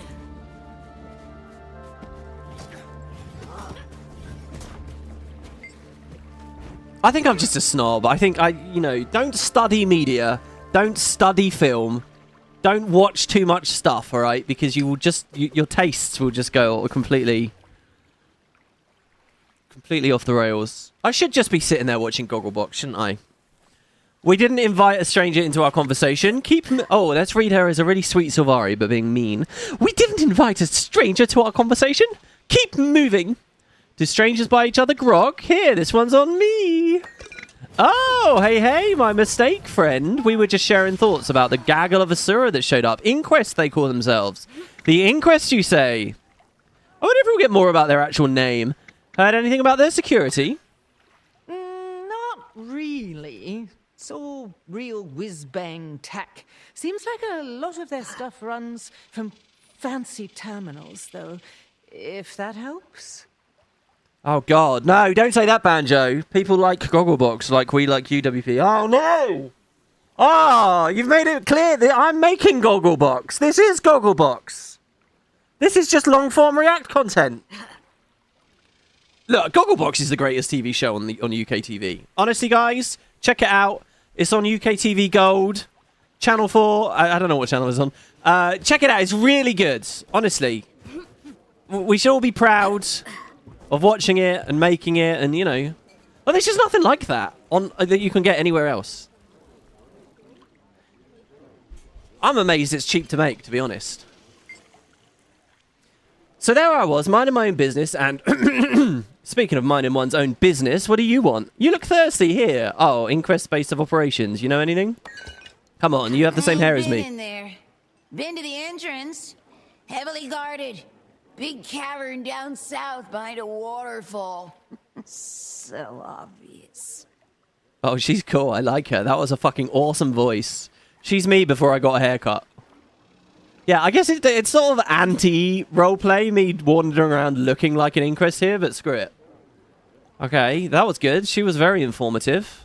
We're off to a waterfall, it seems. We're looking for someone else. Oh, this guy over on the... Dude, I'm telling you guys, this expansion's really good with the small detail. Look at the props. Look at the NPC positioning. Look at all of it. They've done really good. Everywhere I look, there's like NPCs standing in interesting places and doing things. I wonder if they'll keep it up, though, or even onto map 2. Because last year was pretty good with this as well. But then map 2 was obviously very flat. And what do you want? We're busy yapping here. Bringing you a drink. By the way, know anything about the Inquest base? Used to just be a cavern. Now, golems, gates, engineers all over. Heard some wild noises coming out of there, too. Right. Do you know what I think is missing a little bit here? I'm a bit disappointed that the place is full of Cortirian races. There's not like an abundance of Sylvari because specifically Sylvari boat came here. Or an abundance of Norn because there was a Norn vessel and they've been breeding for a couple of generations or whatever. This just feels like Cortiria. And the other part of that as well, I think, is there's no new race, right? Like, introduce me to some people like the Largos or whatever, and they're in abundance here. It doesn't feel very alien because it's just a bunch of people who may as well have just come over on a boat yesterday, and it's fine. Do you know what I mean? Maybe that changes as we go a bit further in. You know, maybe there should be no char, because it just so happens... Or there's like one char on the island, you know? That would have been really flavorful, I think, and that would have, like, given it a sort of a distinct feeling. And that would have even given us a couple of moments for interesting dialogue, like with Ritlock being like, oh, what the fuck? Everyone could be like, oh, it's a char, or something, you know? But what Arenanet opted to do was just kind of plaster everyone here. Lion's Arch 2. Yeah, that's a good way of phrasing it, Endmaster. So I'm a little upset about the setting from that, but you know. Sounds like that grog had the desired effect. You heading for that cavern? Indeed. I know where the entrance is, and a clever way to get in unnoticed, too. If you see Saida, fill her in. Alright, there you go. Solid ground. Does that count as well? Oh, that's for the other relic. The one we're not interested in. So, you know, and it's sad as well. If there's a relic that I don't end up interested in, then it's kind of brutal, you know? Like that could be a fun reward that I'm really looking forward to. Ideally, I'd like all 6 of them, and I'd rotate through them as the expansion goes along. That would be amazing, but if they're so unappetizing, I don't want to do it. Oh, then someone's got the bee. Ugh, they've dyed it green. Wow. They did kind of do the char thing in End of Dragons. Yeah, a bit, yeah. Yeah, and look, Cantha was good for that. Because the thing is as well, right, like, this is the first time Arenanet have been completely untethered from Guild Wars 1. Do what you want. And so I don't want to see them drop the ball, so to speak. Right, well, we could go down and get the POI that's beneath us. I should probably do this event because doing one of each event, as we know, is good. See how our evoker feels underwater here. See, so underwater, right? Underwater with a toad. Does it feel that good? Because what do I actually get button-wise dipping in and out of Earth very regularly? I get the 2. Everything else is cooldowns. It's kind of like massive. I'm not sure what I'm doing here, actually. Use your skimmer to gather fresh food for the castaways. You can also gather seaweed by using your skimmer's enhanced roll. Oh, by the way, we finished a thing. Okay, so we can now dive with the skimmer, but if we could already dive, our skimmer is faster and we get stealth. Excellent. Armor enhanced. So what do we want to do now? Do we want to continue with skimmer adaptation or go back to survivalist? Let's read what survivalist 2 is.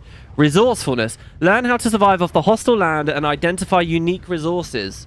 Castora's gathering nodes now have a chance to grant map-specific... Boring. Change the barrel roll skill to now allow for continued dashing while you have stamina.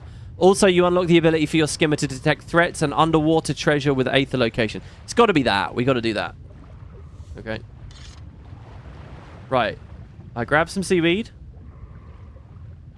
Can I grab multiple seaweed at once? It looks like I can. So what does breaking the rocks do? It reveals shellfish. And I can grab multiple shellfish at once. Excellent. See, I'll tell you what. I bet a Firefox specialized elements Ellie would feel amazing underwater because you'd start spamming the shit out of boil, which would be really good. In fact, look at these. These are all really low cooldown. That would actually be really cool. We got to try that, guys. We'll do a fire Ellie underwater, and trust me, that's going to feel awesome. So I assume, as long as this hasn't scaled up, it wants 5 of each. It's going to be quite a lot. There's a guy there, though. Oh, yeah, there I just toaded, but we weren't in range, so it did nothing. Breaking rocks reveals shellfish and gives you regular fish to kill and harvest. Right.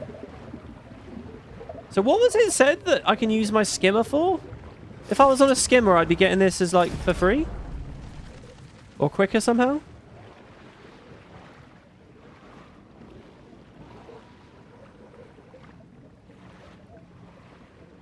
Half of Japanese... Sorry, I'm missing some messages. Half of Japanese TV is just famous people reacting to content, and it's been that way for decades.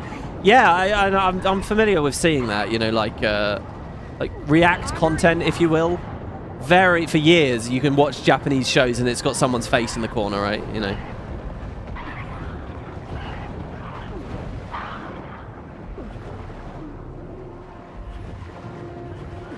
Look, let me just be clear, all right? I'm messing around a little bit.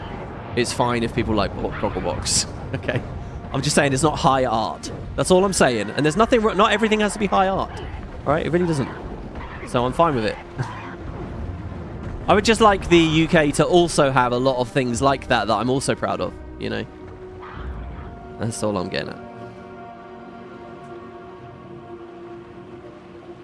Should we do a Gogglebox watch party? There's like a watch party of a watch party. And then someone could do a react video to that.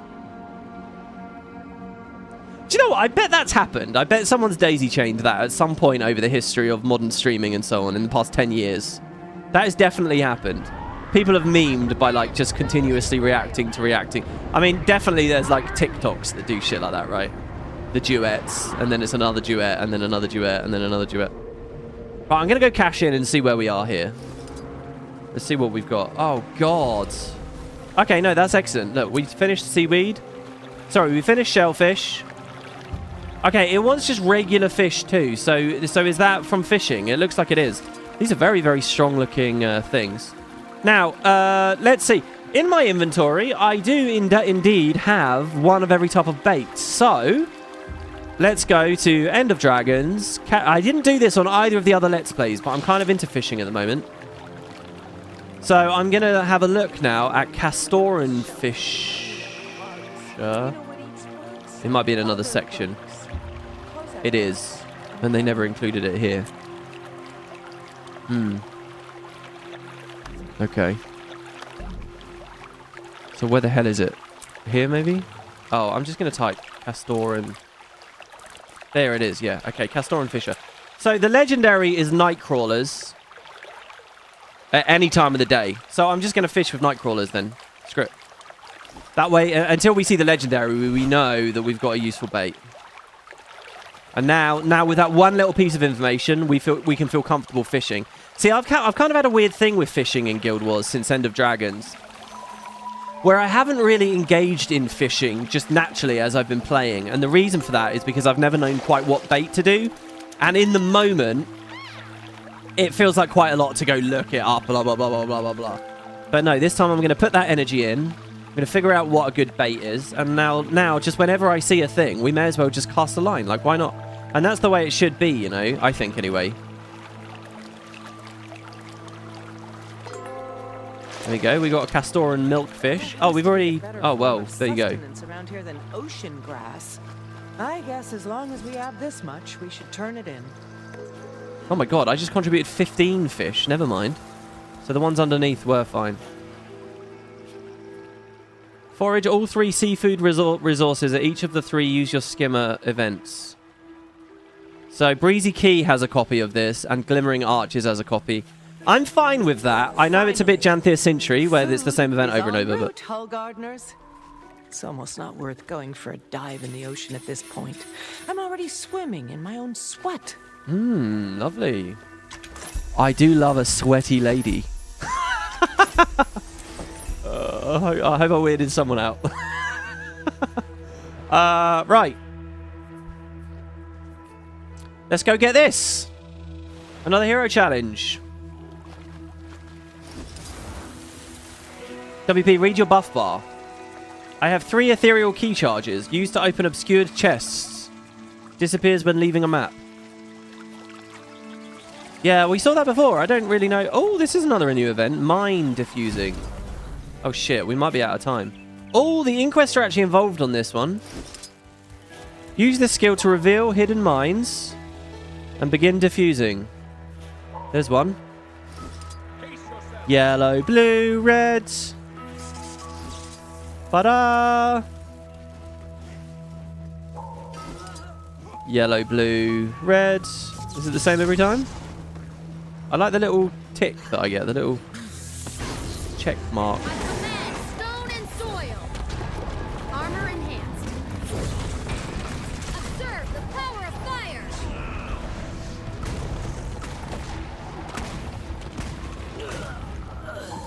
Yellow, blue, yellow. Oh, you tried to trick me. Oh, it's not nearly done. The bar's going down. You know what the UI needs? It needs like little running arrows, sliding left or sliding right on event UI, so that you can tell at a glance whether it's going up or down. Because the game's really inconsistent about that. I mean, it doesn't. We don't need it. It would be nice. Is my weapon. I really don't like that phrase. I've noticed that a lot over in the Solaris community while I was making those mods last month. People talking about, oh, we need this, we need that on the forums, we need. It's like, no, you don't need that. You don't need to have parity on all features and all things. You know, it's just, it would be nice. It's just everything's always, you know, a veiled way of imploring the devs to do something. So we're just going to make out that situations are more dire than they are. We need this. No, we don't. But it'd be cool. More mines. Oh my god, there's a bunch around. So will I actually hit these if I walk over them? Oh, I fucked up. Ah! Shall I disable them remotely? Just kidding. Oh, that's good. Yes, talk shit to me. That's really good.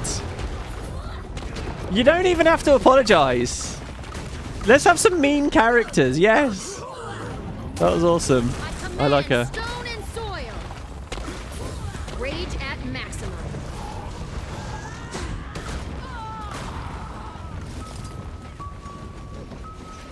Exaggerating to... Oh my god, I fucked it up again. Exaggerating to express how much they want it. Yeah, I know, but I mean, the thing is... And that's the thing about internet communication, right? You can't see people's faces. The people you're imploring to are effectively unknown quantities. Even if they're like, you know, a game director or something and you see them talking on streams all the time or whatever. Ultimately, you don't really know these people, so you just, like, assume the worst. But the fact is, they are human beings with their own brains. They are enthusiastic about the products they're making. They probably get it. You probably don't have to exaggerate. This is good advice I should follow myself, by the way, and I don't. You probably don't have to exaggerate. They probably do understand, you know. It's just they're living in the real world. We've been failed? Oh, what? How close were we? Oh, if I didn't fuck up those 2 mines. Oh. See, again, that's good. The only reason I really care that failed is because the achievements now ask you to... Which is good, you know? One step less close to our relic. Armor enhanced. Right, let's stealth. Yeah, let's stealth. Let's see if this actually breaks, shall we? We can stealth past this golem. No, I'm revealed. Oh. What do we do about the mastery situation? I mean, really. Imagine this, guys. A hard mode patch that makes all these dodgy masteries really valid. I love that this is behind a waterfall. This is a lot like... This is like the classic way to do an Inquest base. Do you know what? I'm going to explore it in the instance rather than out of the instance. I thought the door would have been closed, to be honest. This is a lot like the last time we went into a POF, into an Inquest base in POF, the Sandspit Piles beginning patch. So we go, finally, step 3. Oh, wow, looks good. We are at last here, everybody. Oh, here's a tip from Mr. Thickness. Thank you for that. Oh, yeah, I have some guild invites to do. Yeah, can I just remind everyone... If you want a guild while playing the expansion, feel free to join Spud. Just send me a mail. My account is Baradin3164. And tell me whether you're EU or NA. And you'll have a big community, lots of people talking. Chat's been popping off constantly. People to play the metas with and all that stuff. No heavy obligations or anything like that. The more the merrier, I say. And that offer is open from today all the way through the rest of the Let's Play. So just send me a mail. Baradin3164. And tell me whether you're EU or NA. Okay, let's get on in. And to those who sent a mail over the past 24 hours, I will get to it. Don't you guys bother. You can't be here! Guards! We're a lot stronger this time than we were last. We have quickness. We actually know how the spec works in terms of dipping back in and out of Earth. We have alacrity. Or I thought we did. We seem to have just lost that. So I'm not giving up. I mean, this is huge. Look at all that condition damage on Familiar's Prowess. 25%. When they nerf this, they're just going to cut that down. It's simple as that. But, man, I'm going to want the quickness or alacrity, so we don't get that solo. All right, a power suit. This is a very cool looking base. Oh, and we're allowed through the force field because we're in the golem, I guess, right? Command console. Yellow, blue, blue, red, green. So am I just supposed to hit these quick enough? Is that the idea?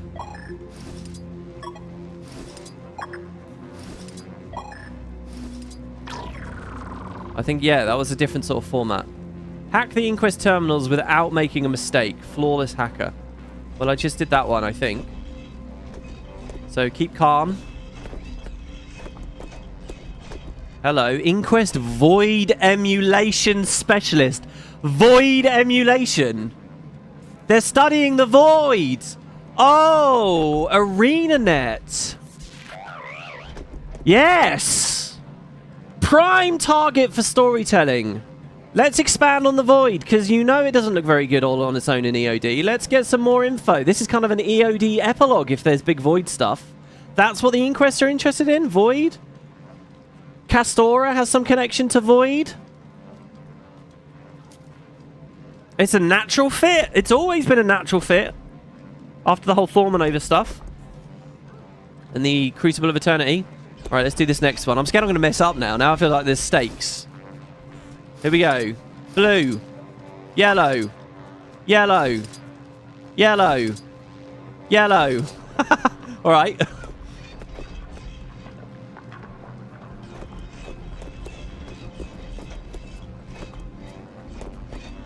Agent Thessa. By the way, raptors in the pens. Check them out. I wonder if we can earn these as fancy skin. Okay, so I'm not allowed to do this one.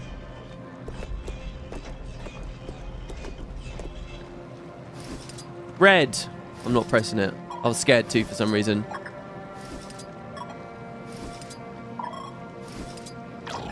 Okay. Oh. Oh, my heart. It's beating. Think of the stakes, guys. If I mess this up, I'm going to have to redo this whole instance. I had to kill like 5 Inquests to get here. The cave looks good too.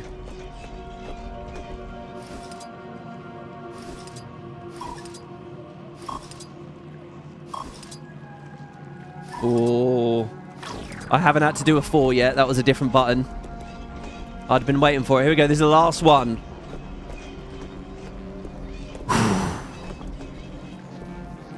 What's an anxiety reduction technique? Deep breaths, meditation. Think of a tranquil waterfall. Here we go.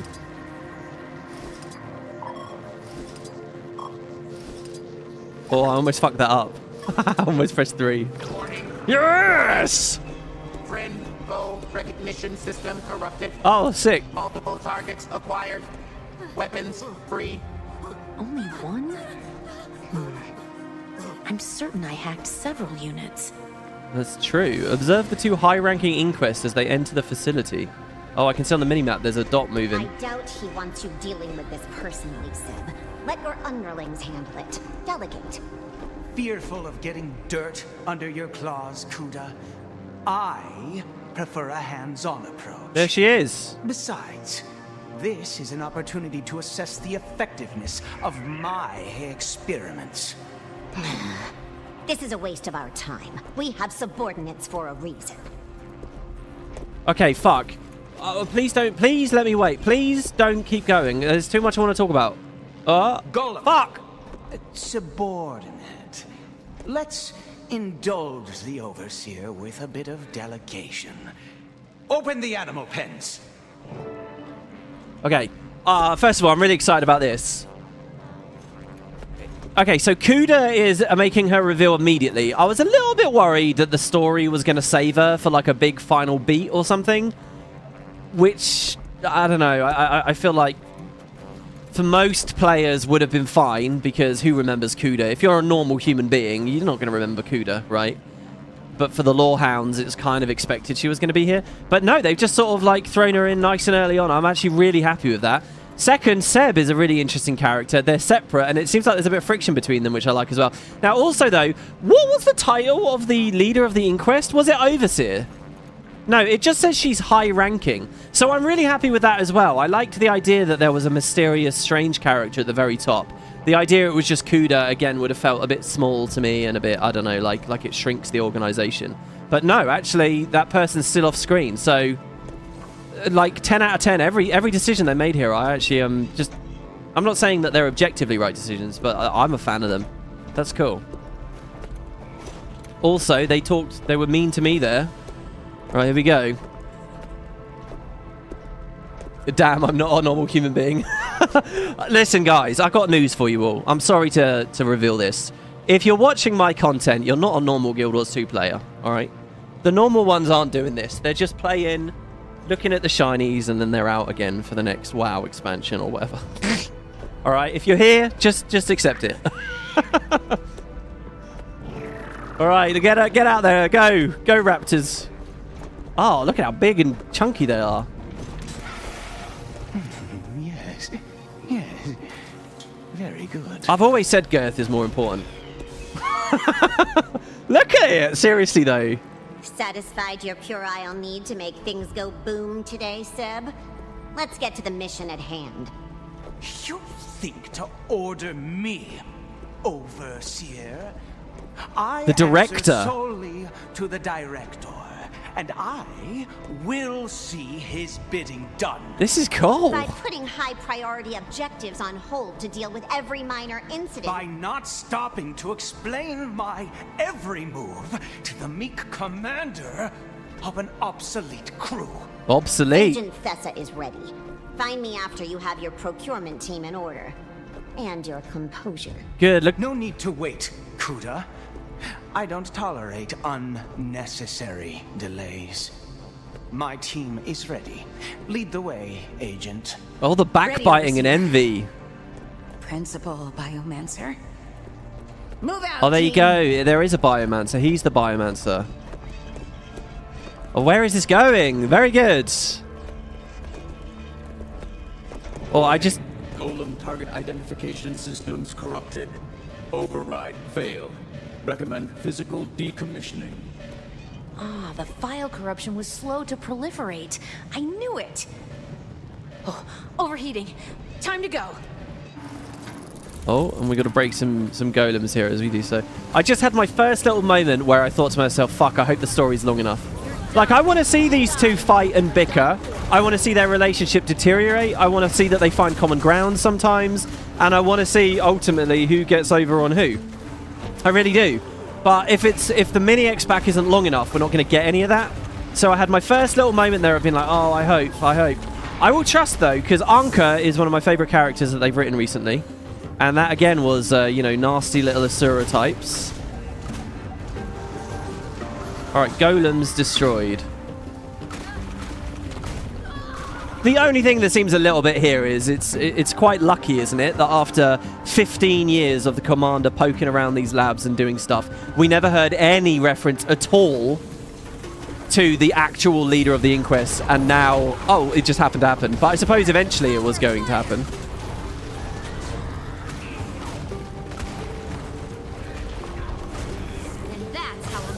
Was I Order of Whispers? I think I was. It's a shame there wasn't any Whispers lines in there.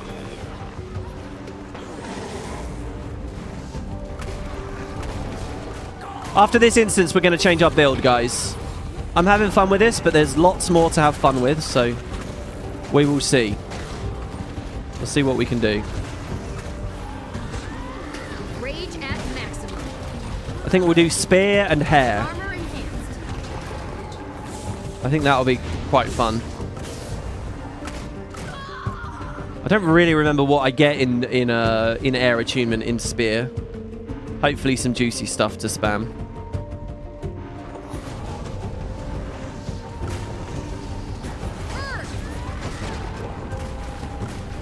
Leader of the Inquest, more like leader of the Kink Quest. What? Anka is almost 4 years ago. Perhaps there's different writers. I don't know whether that's soon enough. I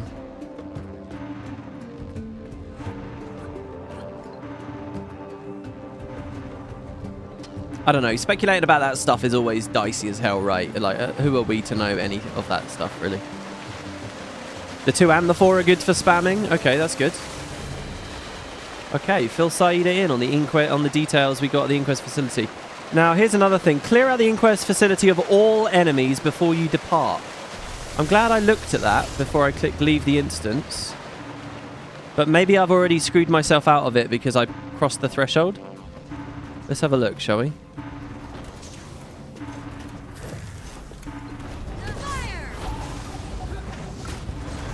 But Uncle was really good. Fundamentally, it was kind of a tropey sort of story, right? It was the villain whose mind is broken and now they're just an ultra-nihilist. You know, that whole ultra-nihilism thing is done so often, but I can't blame Arenanet for that. There's only so many villainous archetypes that fit into this format of storytelling, right? And again, it's about the delivery more than the concept to me, and it was very good. It was even sad, actually, I think, some of the Anka moments.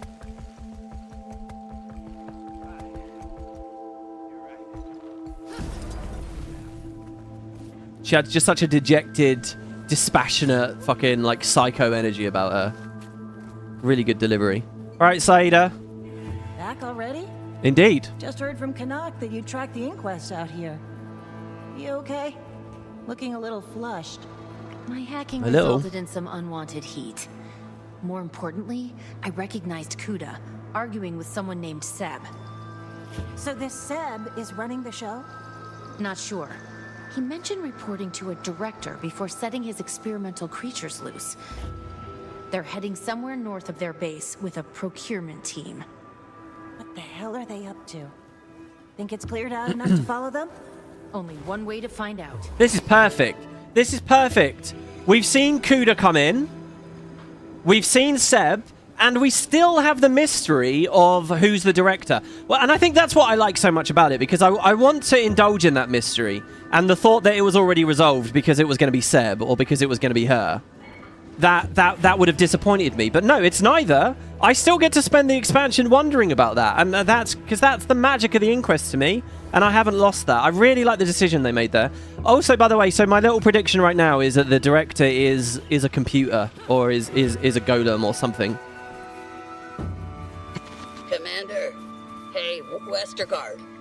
Got strange reports from Hammerheart territory. Air's crackling, smells like lightning.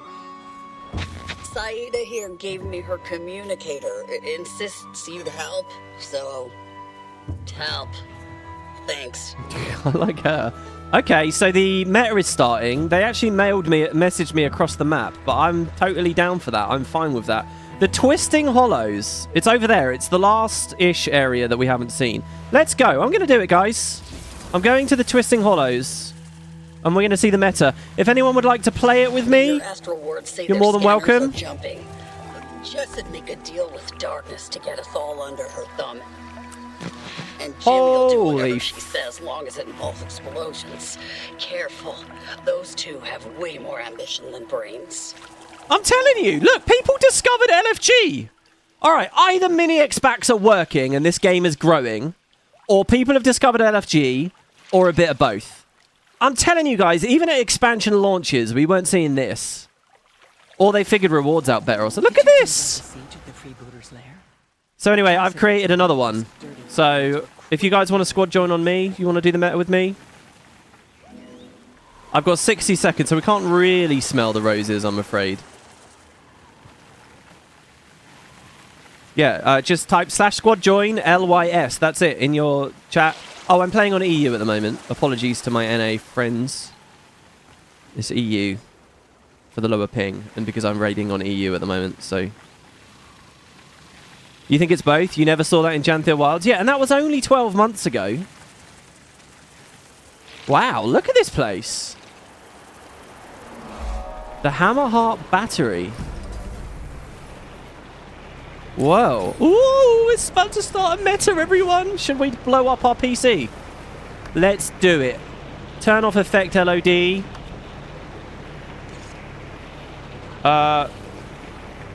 Show all. Sorry, hide none. Culling. Culling. This is the FPS test. Oh, well, here they are. Less sense than a sunfish, eh, Jimmy? What'd I tell ya? Well, you said if we act suspicious, these do-gooders will show up. Then we'd blast them with the contraptions you bought. Don't ruin the surprise. You said you weren't gonna call me that no more. You promised. Only 7 minutes older she is. And I'm bigger besides. Didn't invite these louts here for tea. Fire up the machine, you dolt. This the part where we blow them up? I'm gonna do all the thinking around here. Yes, Dimwit, go. 7 minutes. Have we got anyone that's given birth to twins in chat? Is that a normal amount of time between the two births? All right, machine overclocked. All right, well, we've got a brake bar. So I guess I press brake bar buttons. To be honest, I don't really know how many I've got here. Water doesn't have any, does it? Oh, someone chunked it pretty well there. Churning Earth is not one. Oh, mind you, the queue is. Oh, idiot. Go, Toad. Break the bar, Toad.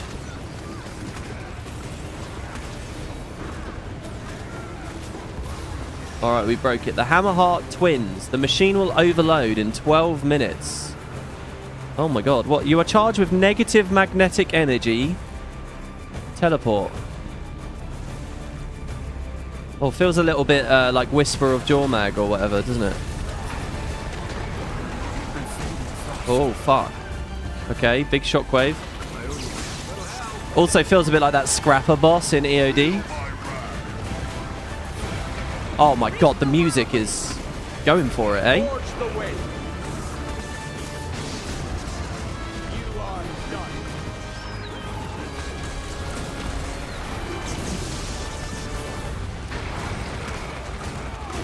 Oh my god.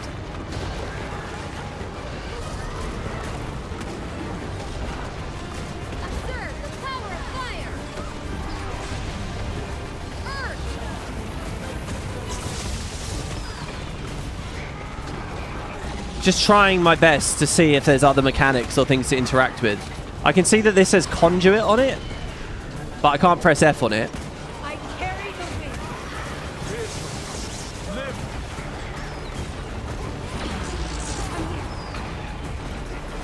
He's extremely tanky.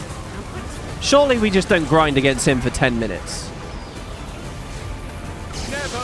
Are we split 3 ways right now?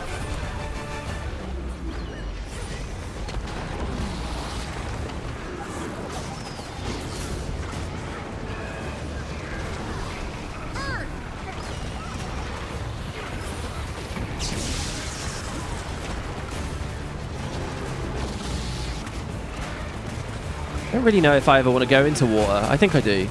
I just don't want to go into sorry, air.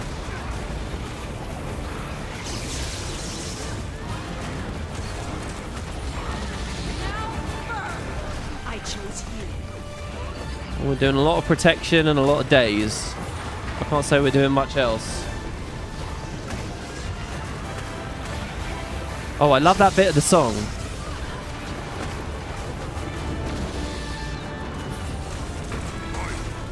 Pretty basic outside of the polarity thing. Yeah, so what's the polarity thing? The meta is pretty boring, to be honest. Oh dear, really? So we are just going to grind through this guy for 10 minutes. Let's see what his effects are. Painful, but oh no, that's Ritualist. Magnetic signature negative. This foe will only take damage from those with a negative signature, which is what I have. It's this effect here. So why did I get negative? Is that random? Is that based on where I was stood? Okay, so there's a break bar every 66% or 70%.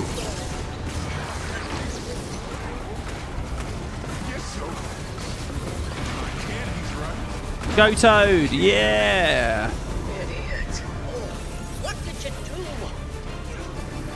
I am charged with positive. Go find Jessica, who matches my signature. Oh, I see. There's only 2 teleporters. Okay, 1 positive, 1 negative. So we all swap. Oh my god, look at the frames when we're out here and everyone's running past. Okay, so we swap and then we're going to swap again, I guess. What are the bosses actually doing? I mean, I mean, I can't see because... Okay, she's got arrows. Oh, there's like reds. Okay, that's a lot of bleeds. So we don't want to stand in those. It's kind of like in my Trin, actually. The Fractal. Back when she was a part... Well, no, she was an Aether Blade. Kind of half Inquest. Oh, muscle memory took me into air there. I'm not toading fast enough. And then when I do toad, I do it too quickly back to back. She has like a minor dash. That we're blocking with Aegis.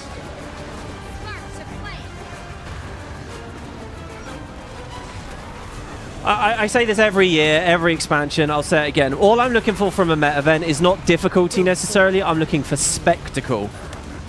That's all they really need to have. You know, big moments where Zergs are rushing in from all angles, cool animations, cool big models. You know, the occasional mechanics, fine. But no one really wants to do a meta of feeling like there's a risk it's going to fail. So far, this meta doesn't have any of those things. I wouldn't say there's any great spectacle to this. I could get this experience fighting the Svanir Shaman in Corteria.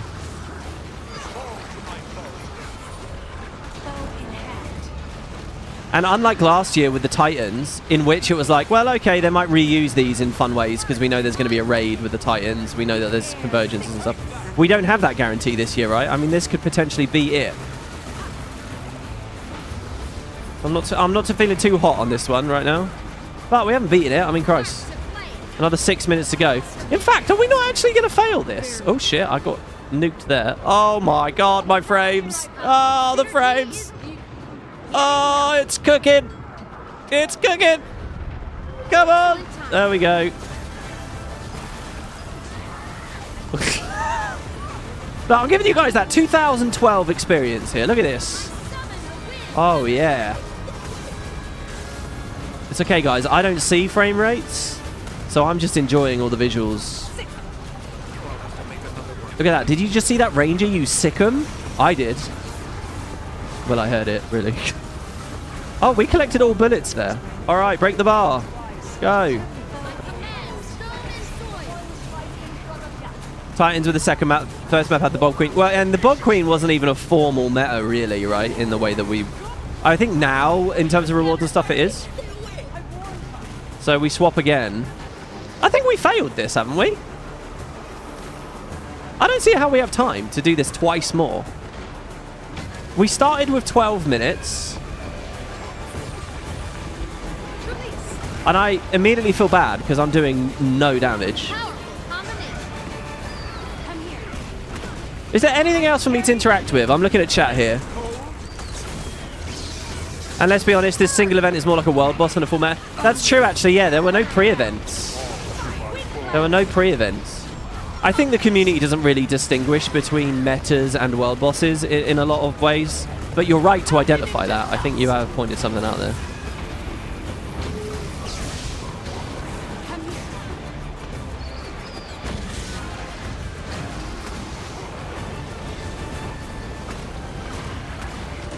So what was their plan exactly? They just baited us here to what? Steal our money. I mean, that's a story worthy of a regular ass little event.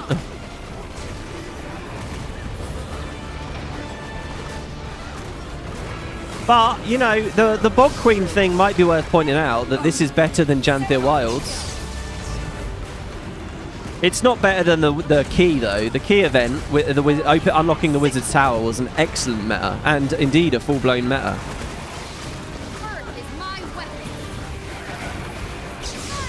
Cleansing Lear and all that. Collecting all the essences. So far, I think Secrets of the Obscure has impressed me most in terms of meta events. Because Nyos was an orgy of really good metas. I even like the original meta. East, the bit with the Wyvern, the Epoch Citadel, all amazing. Norris, amazing. Unlocking the Wizard's Tower, also good. That expansion did very, very well.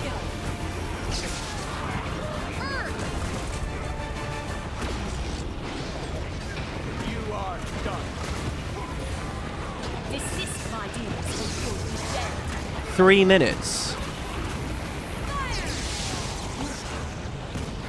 I think it's time for people to start spamming picnic in chat. Seriously. Come on, team. I believe in you. I believe we're going to fail. No. There is a chance. There is a chance. I think we actually made some time here. Don't forget, we're below 50 now, so... Oh, shit. Don't do that. Executioner effects. The Gravedigger spam can commence. And the Ritualists are Gravedigging at the moment. Go, go, go. This is so cool. I like that moment. See, that's the thing. That's what I mean. The spectacle. Oh, where is the fucking guy? Huh? Oh, shit. It's not a swap at the end. The dome, structural integrity. Oh, we fight them together at the end. Okay, good. They just broke the bar. Holy fuck. You know, it's nice that Guild Wars doesn't utilize all my system resources because, you know, like Chrome is fine. OBS is fine. My mic's fine. Everything's okay. Discord is okay. I can look at YouTube easily enough. But Guild Wars is shitting itself. It's like there's 2 cores right now that are screaming in agony. And the rest of my PC is saying, well, what's going on? I don't see any problem. I actually feel like I'm risking a crash right now. 2 minutes. Oh, someone's trying to help. Pull them together, they say. Yeah, good luck with that. You ain't going to get 60 people to...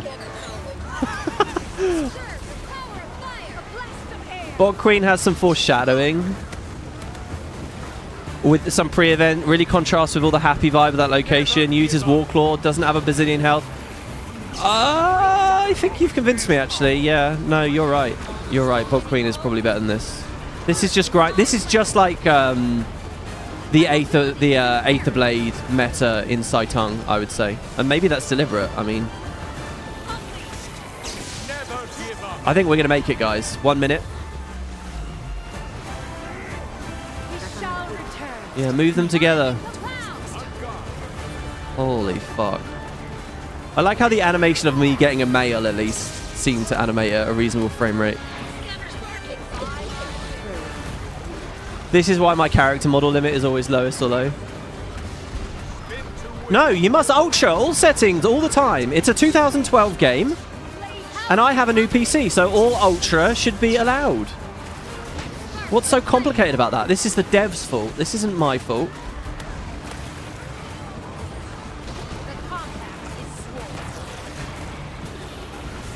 No, why were they at... They're getting low. That's interesting, by the way. They have a shared health bar, it looks to me. That's not 2 separate health bars on the top right. That's 1 health bar representing both of them. So I reckon they're both getting DPS'd in tandem. They're synchronized. And there's no such thing as killing one before the other. That's my guess anyway. Okay, we got 4% in 30 seconds. Oh, Arenanet, they did tune it quite tightly. Am I missing any mechanics? I mean, I appreciate there's a bunch of ground targeted lines that I'm just eating because, you know, we have a 50, 60 man Zerg standing on us. There you go. Good use for this. Oh.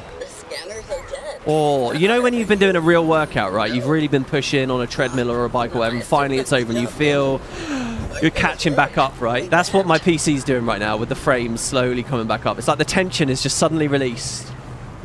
There you go. There's the end of your set, PC. Right, what did we get? Hammered the Hammer Hearts. We did boots on the ground. Getting healthy. We got some boots because we used a Visions of Eternity Elite spec for that. In for a copper. Oh, that was that. Okay, we got 2 achievements. We got a bonus chest. I know of a good with Hammerheart's Recovered Hoard. There's the boots. There's the Hero's Choice chest. I like all the new icons, by the way. And we get the Relic of the Biomancer. Oh, this is the Relic of the Biomancer, but I've forgotten his name. Super? What's his name? Wasn't here.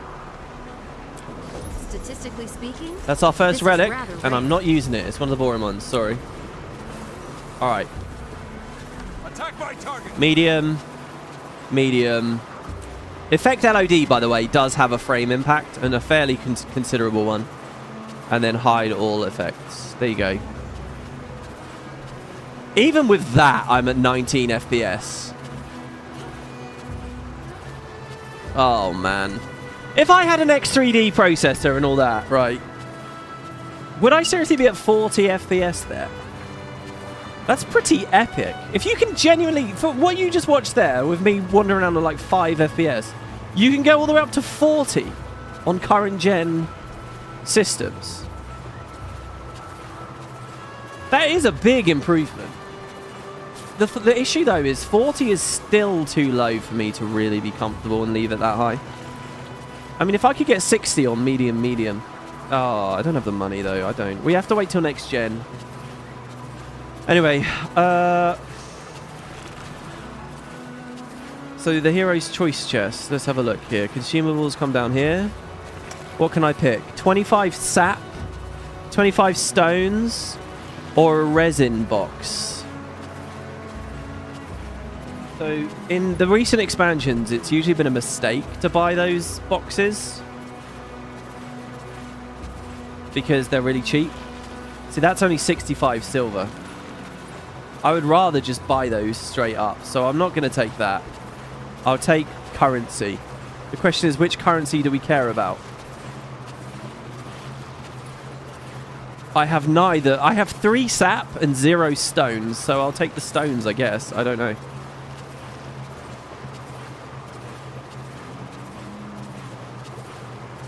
So those can be deposited. We got a recovered hoard.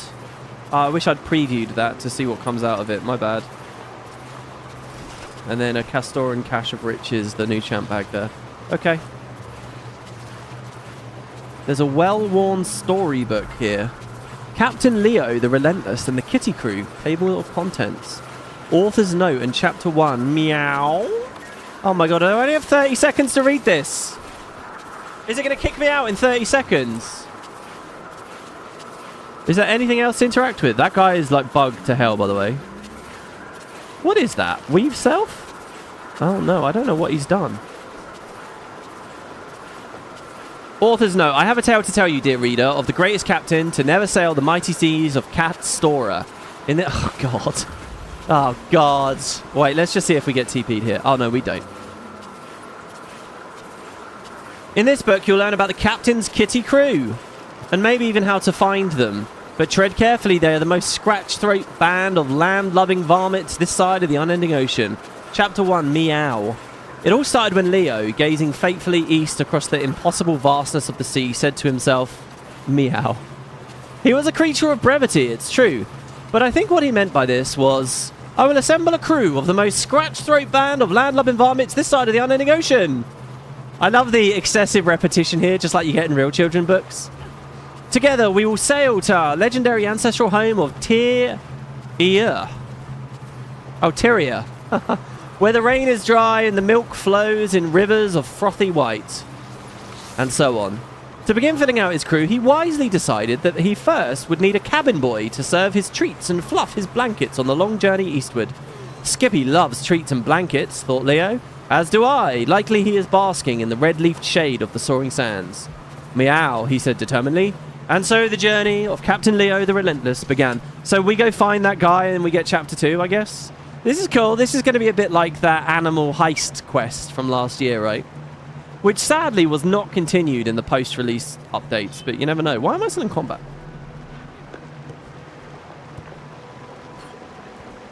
You hear it in my voice. I hate but love the puns. Yeah, I mean, that sums up. Wow, look at these holographic golemites. I don't really know what the story was there.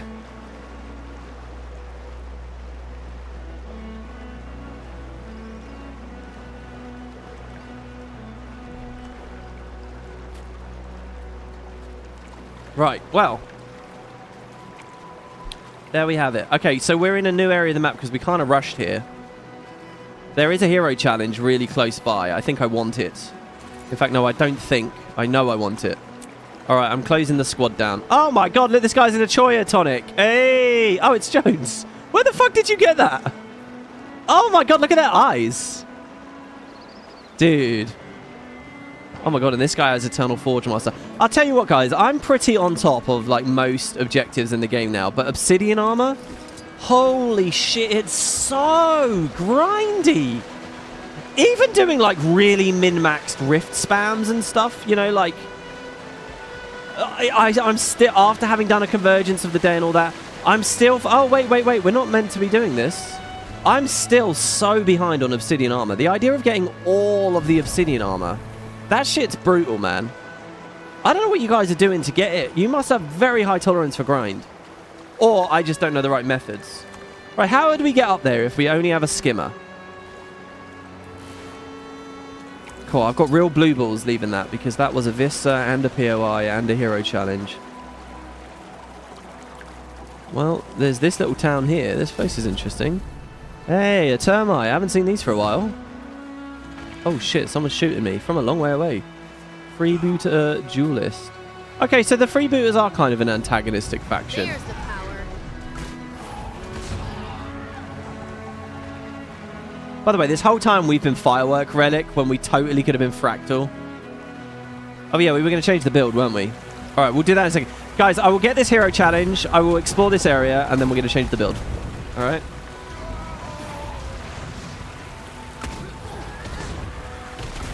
And then we'll go back to Saida. Or, you know what? Relic of Rivers might... but I barely dodge. That's the problem with Relic of Rivers. Hello. These guys are just chilling, so they're not all angry with us all the time. You did 100 convergences before the armor was up? I've done all the convergences, but that's like nothing compared to what you need for the Obsidian armor. I mean, the thing is, there's also a lot of other collections that have been asking for the big amalgamated riff essences or whatever. So I have spent a lot. I get it. Like, if I hadn't spent all of that, maybe I'd have one set of Obsidian armor. But still.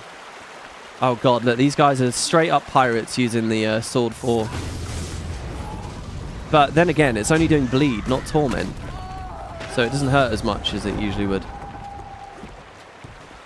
Right, let's see here. The bill of sale, the machine. We, the Inquest, the sellers, hereby transfer ownership of one electrofield wide area shock transference battery, hereinafter referred to as the machine, to Jessica and Jimmy Hammerheart, purchaser of Twisting Hollows, Shipwreck Strand, Castora. By signing this contract, purchaser agrees to the following conditions. You acknowledge that the machine must be set to the exacting specifications detailed in the included manual for proper operation. And by the way, the manual is waived by purchaser. At buyer's request, the machine was modified for use by only two operators. Operators must be positively or negatively charged, depending on their locations. They're talking about the meta we just played. Teleporters were also included in the purchase price to accommodate the lack of a full crew.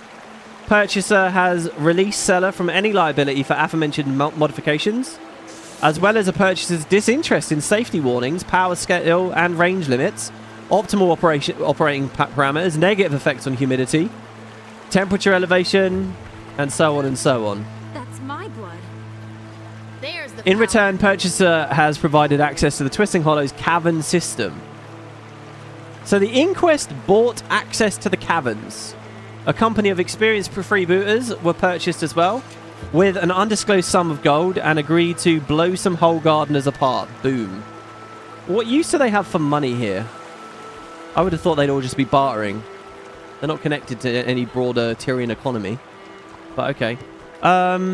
Here we go. Here's the thing. So what was the machine supposed to do? Deep in freebooter territory, you can see how these rough and tumble crews carved a less than honest living out of the rock of Twisting Hollows. Obsidian's a passive thing for you. Every few months you realize you have a new piece. Really? What do you do that's just passively getting you that stuff? There's a jumping puzzle in here, is there now? Okay, hold on. We got a lot going on. All right. Evoker. Next evoker trait is Feline's Focus. And again, it's really good, but I'm not going to be running it because I want the quickness and alacrity. Speaking of which... Oh, hold on. I have an achievement here as well.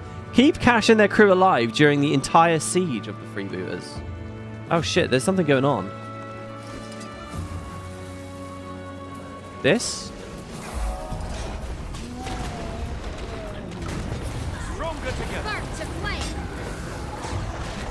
I don't know where Cash is. I assume somewhere over here. Oh, fuck. Your mind will betray you. You're seeing things. Oh, what a pleasant surprise. Okay, and then we can disarm some more traps. Same situation as before. Mind you, I don't get to scan. Oh, you just press... Oh, these are traps, not mines. You just press F on them.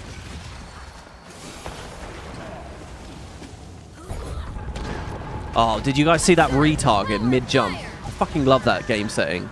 That option is so good. The auto retarget when you don't have one. Getting healthy. I know it can mess you up when you're trying to use movement skills, but honestly, that's just like you get used to the ranges of your things and what will proc it and what won't. And I know it's a bit fiddly, but the QOL you get from stuff like that is so good.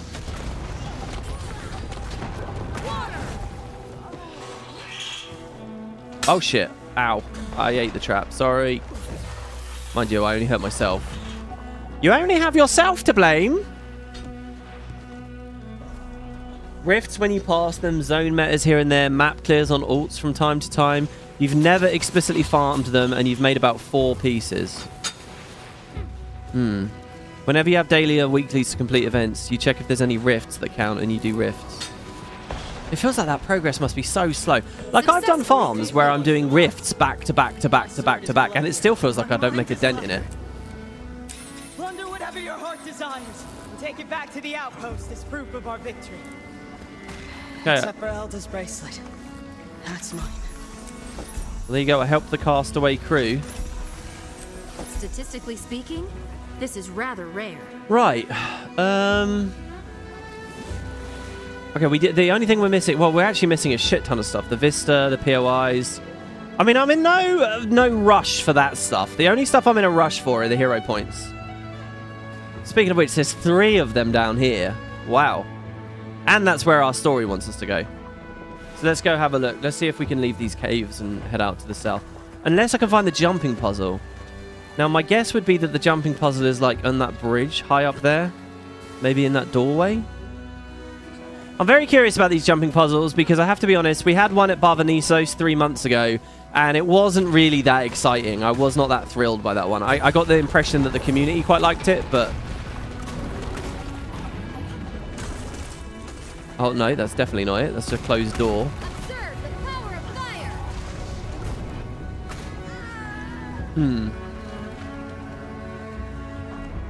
Yeah, I don't know then. This is good. There's a lot of players around now, by the way. It feels like we weren't seeing a lot of players before, but today we are. There's a door there. The wardroom. Hey, no entry. Private event going on now. Beat it.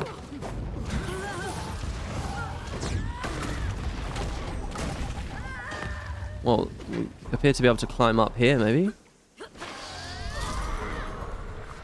It's in a back section, and it's got a story. There's 2 JPs. Yeah, I saw on the achievements earlier there's 2 JPs. 2 JPs and a mini dungeon. Armor enhanced.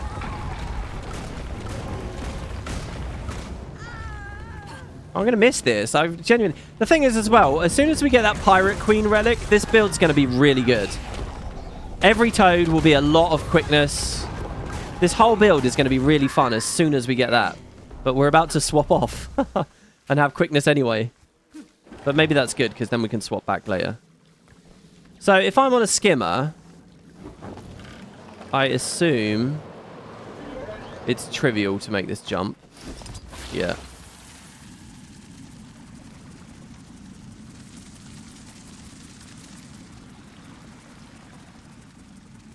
Huh.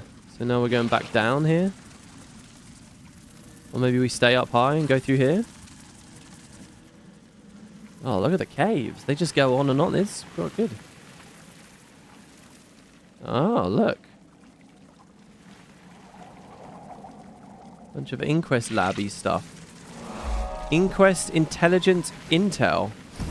They've also captured a razor tooth. Is that guy attacking me? Whoa, whoa! Oh, this is a hero challenge. The machine beeps and boops as you poke it. It seems some kind of decision-making machine. It's trying to learn what would be proper responses to various situations.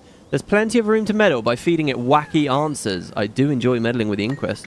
An experiment has gone wrong, and experimental flesh golems are destroying your lab. What do you do? Fire. Let them break out. Chaos. You are taking an unauthorized break, and your supervisor comes by to check in on you. What do you do? More fire. Break all my experiments and blame my co-worker. Excelsior! You've successfully completed a difficult, unrepeatable experiment. What do you do? Believe it or not, even more fire. Calculating results. Your answers have been noted. Chaos module learned. Excellent. Oh, God. Wouldn't it be cool if that affects something in the story later? I mean, that's so not going to happen. Wouldn't that be epic if when we go into a lab, it responds in a certain way because of what we said there? All right, well, that's another hero challenge. So this time we get... Galvanic Enchantment. It's a second Grand Master. After we use any familiar skill, our next strikes will create lightning. Chain lightning created by evoker skills inflict burning. Interesting. I mean, I'll try that instead of elemental balance. The burning is really weak. There's such a tiny amount of burning. If you look at Conduit, right? Conduit has the Mistfire trait, which is whenever you do a CC, it's a fucking, like, 20k burn. And you can CC ridiculously regularly. This, it's on familiar procs.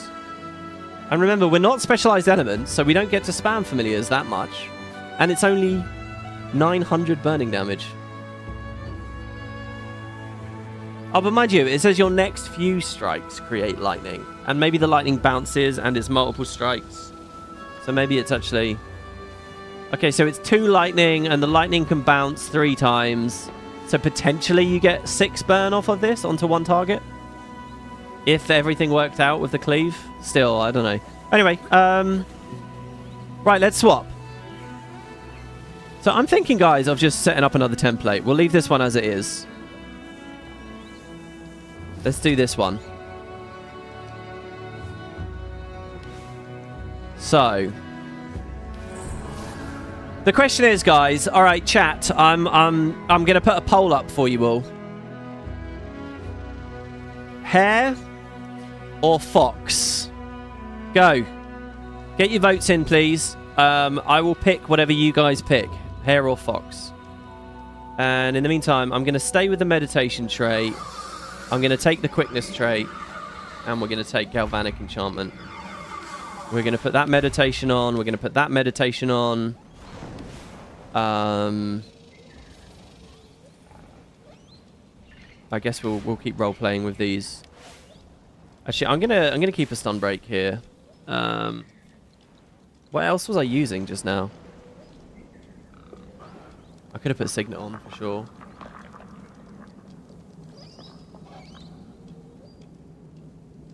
I don't know. Let's just put on Glyph of Storms for now. So yeah, if you guys vote, we will pick one of these two. They'll both give us quickness. To be clear, the Firefox will do damage and burn. I'll show you guys actually, because we have it here. Something just took a shot at me. Don't know what. So ready? Here's the little Firefox. He does a little sizzle.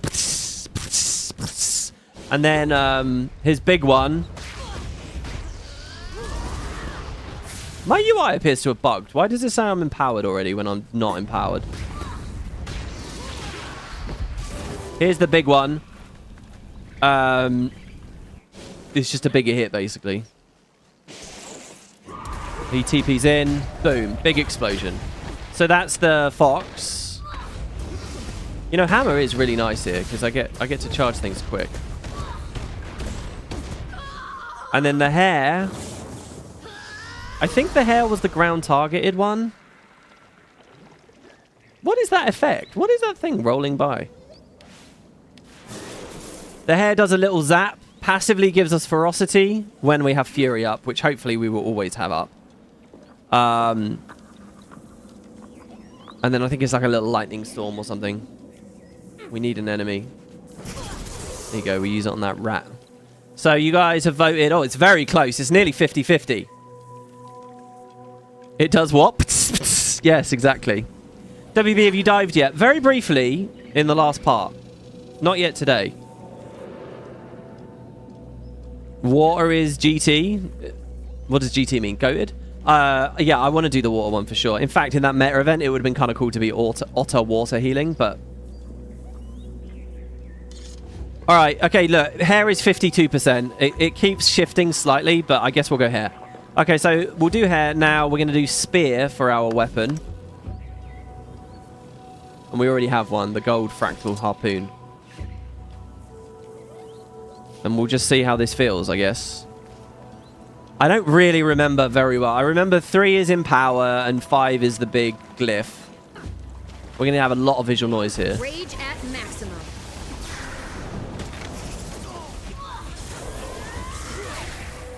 Okay, and our stat set right now is Demo with Zakiros, which is a kind of nice QOL sort of combo. We have good amount of tankiness and good amount of resustain as well from Zakiros while still doing good damage. So I've always liked this as sort of a basic open world set from Secrets of the Obscure. I'm mostly curious about our cleave and stuff here. There's the power. And obviously I don't have to camp.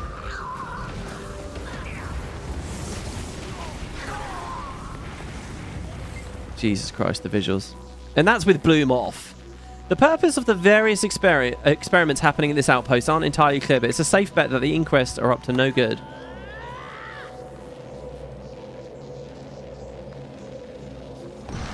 Okay. Hey, we get a new skill, finally. Otter's Compassion, Meditation. Remove condies from nearby allies. Give them resolution, give them vigor, and stun break. Oh, and increase their incoming healing. Wow, so you can get 20% benevolence from that and another 25 from the new relic. That's kind of cool. I'm going to run the new skills just because running new skills is cool. Yeah, none of these animations are that Rage at maximum. thrilling, are they? Now, that POI I think is above me. I'm like deep underground here when I didn't really expect to be. What does an SERV stand for? I can't remember. These first came in like Season 3, didn't they? Season 4? Like the DERVs? There's the power.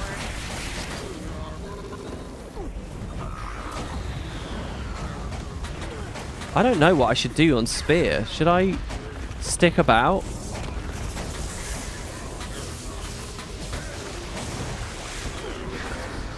Observe the power of fire. Oh my god, it's so fucking big, isn't it? That fucking Spear 2 on fire is so nice. So let's see, Energize, gain super speed, and my next spear always crits. So it's not actually that cool of an enhancement there, really.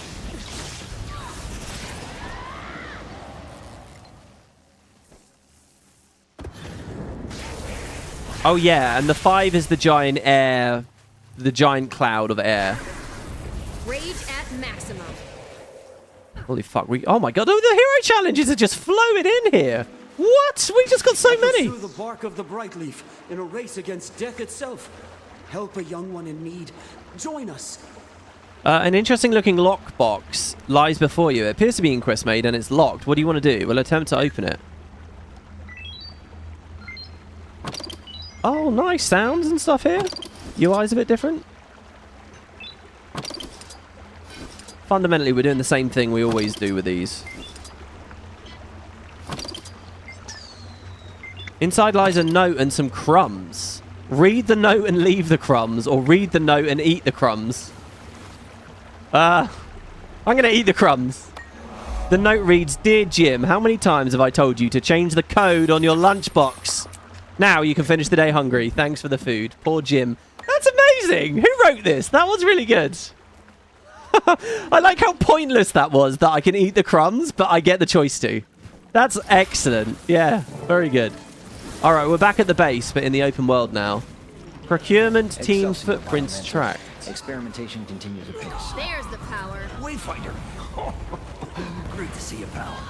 Agent Merrick here, undercover. So bad news, the animal tests they do in here are not pretty. Brain stuff, it's no joke. Good news, they set up the security in a hurry. Consoles are shoddy. Crack them, literally, and you'll do us all a favor. I like that guy.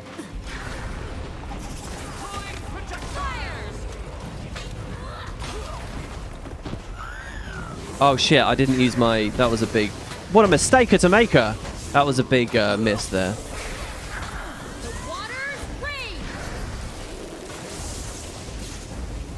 There's the power. I do like how I can tap into air and it doesn't really matter if it was pointless because it was too early, because I can get back in so quick. Accelerating. Oh, the hair is nice. I do like it. TP's in from far away. That's so much cleaner and more comfortable feeling than the Toad, who was forcing me to be ranged all the time. Like, I'm actually kind of like a backliney mage sort of thing right now. And all these empowerment skills are helping me charge it quick.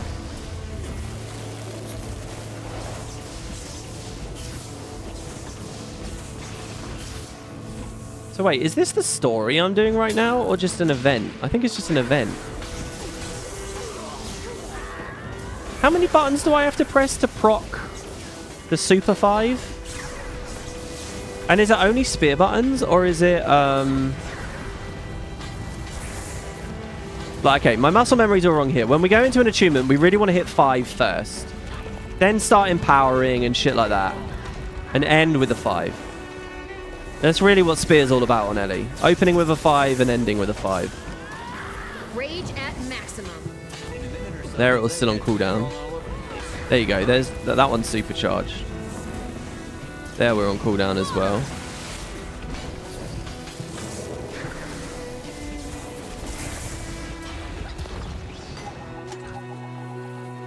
Bombs remaining. I don't even know what I'm doing. Confinement pens destroyed. 3 of 8. Time remaining 30 seconds. Well, I'm not going to get this. There's no way. Rage at maximum. I feel like it wasn't just spear skills. It was any skill, wasn't it? That's 4 of 8. Yeah, I've missed this. There's no way. We got here too late. We'll have to try this one again at another time.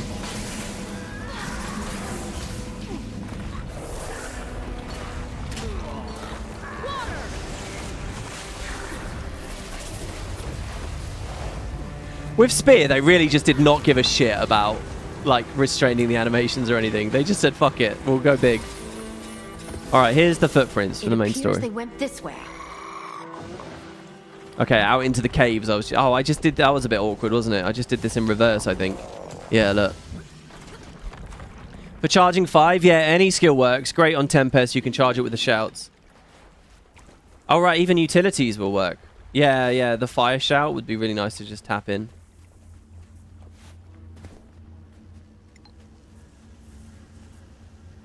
Ellie Spear would also benefit from some cool UI. I can't remember if Venny's made that already. He might have already. And I just don't have the pack installed. He has a GitHub with a bunch of different archives. I think his idea is to canvas a bunch, and then he's going to do a mega pack. Where you can get them all at once. But that's not out yet. And that's how amazing I am. Observe the power of fire. Can I one-shot a fly with that? See, I've never liked the volcano ability, the etching volcano, because it feels like when the damage pops up, it's like late or something. I don't know, like you press the button and you don't see a number with it very often. I don't know if that's a bug or the design or what. Like, watch this real close here, okay? I'm going to etching. I'm going to press some stuff. My defenses are It's fully charged. Ready? I'm pressing it. See? Like, I don't know. Was that because he wasn't standing in it? Maybe I just don't understand how it works. Here's another event we could feasibly do. But is running out of time. Yes, I'm on the Warclaw. I think it's because I missed some footsteps back here. And we don't have to watch me very slowly run back. Oh, maybe I didn't actually.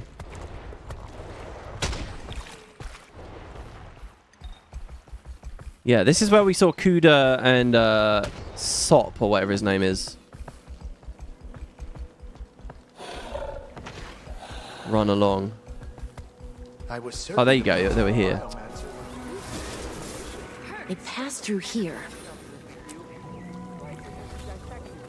Kind of want to hear what those inquests were talking about, but I missed the start. Oh man, I'm so thirsty. How long have we been playing? 2.5. Okay. Burn me! I think we're running out of time. Hurry! The volcano emits flaming rocks which don't deal damage until they land.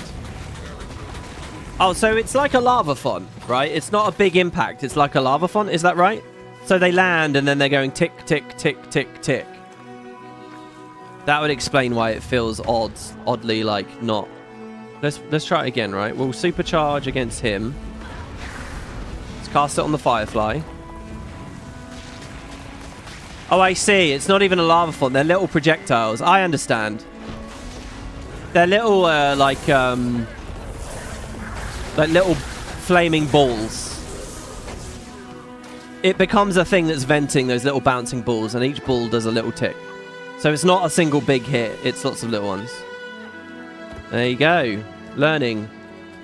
Could learn this with Janthia Wilds. But really, I didn't play much Ellie in that era. I really didn't. And I wouldn't be playing Ellie right now if you guys hadn't voted on it. Fuck, where are the... Procurement team footprints tracked. Oh, they're here. Yeah, I thought it was a bit wrong that I'd gone like 2 left and rights and it hadn't given me an indication which one. Like, okay, here you go, see? So they went right. And they stayed low.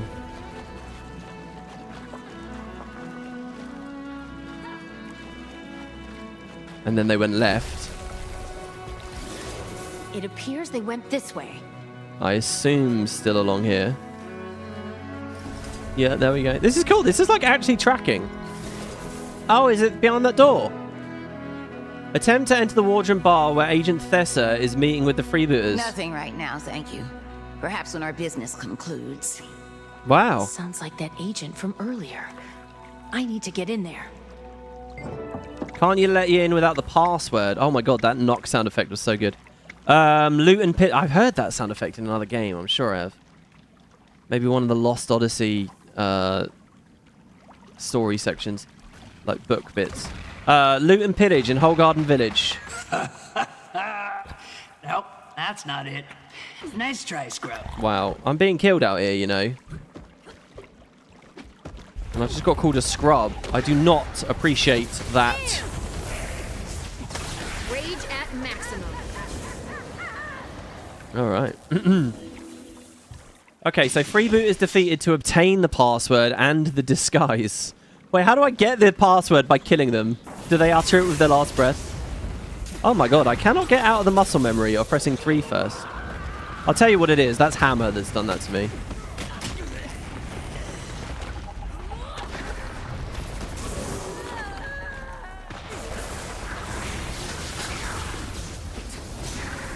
You had to write that password down?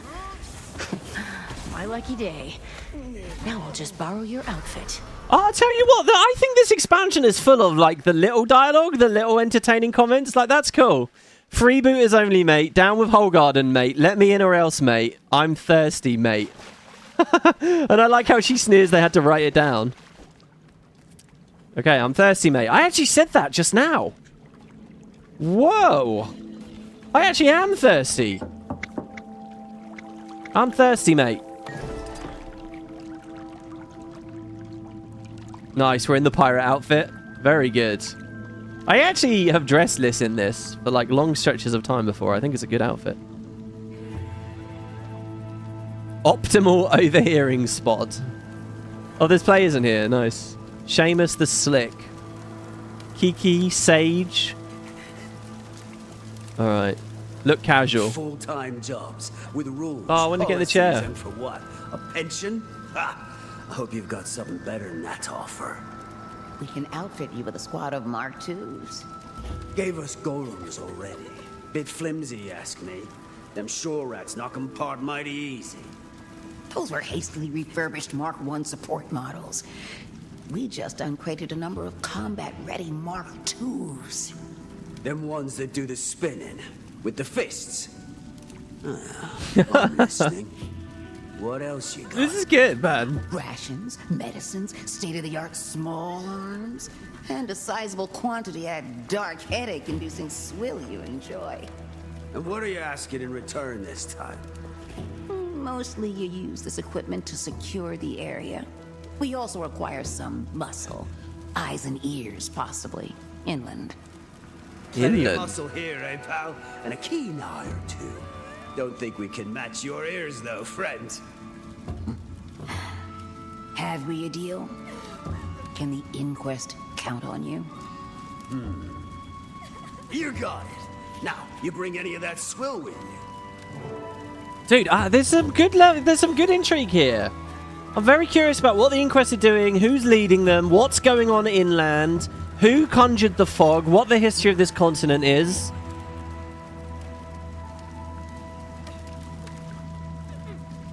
This is good. And it's funny. Oh, Weeping Winnie. Oh. The enemy of my enemy is still my enemy. Speak with all the patrons. My gold gone! Wasted all on a magic crab, but it wasn't magic at all. Can you believe it? Who would have guessed? Alright, Liz. It is a magical world, alright. Sir Piggy. Hello, Sir Piggy. Look at that cute little pig. Oh. I'll tell you what, guys. Pause this. Go to Google. Search up cute pig pictures. You will not be disappointed. 10 fingers I saw earlier. Oh, they're these guys. Hello, 10 fingers. What's with the... So is that like an Inquest helm? They're so ugly. Mighty spiffy outfit you got there. I swear my friend has those exact same pants. They must have good taste. Yeah, because we killed him for it outside a second ago. Kiki Crow's Nest. I've been cut off. Can you believe it? You break 1 table, 2 chairs, 6 glasses. The gall. That does not look like a comfy stall, I have to say. Look at this guy. He's barely perched on it. Look at that.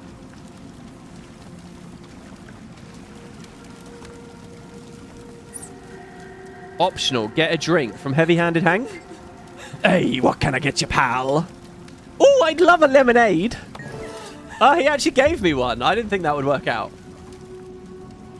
Hey, glug, glug, glug. Oh, look, the drink emote. No, it's not quite right. Can I? Oh, yeah. Yeah, look at that. Oh, I love lemonade. Drying and getting all sticky all over my cheeks. Return to the Inquest facility cavern to find a way to disable their new golems. Okay.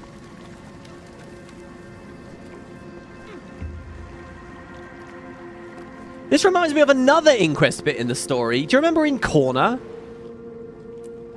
Do you remember in Corner when you go into this cave? The Inquest base in here? Or what? Was it an Inquest base or was it just... It was techie stuff going on. Was it a Palawa Joko plague research thing or whatever? Anyway, I kind of feel like I'm in there again right now. I feel like I make a lot of observations like that while playing this game. Oh, this reminds me of that moment. This reminds me of that. Is that dire and boring to hear? I need to figure out a way to deal with these golems. And those supplies, too. Rage at maximum.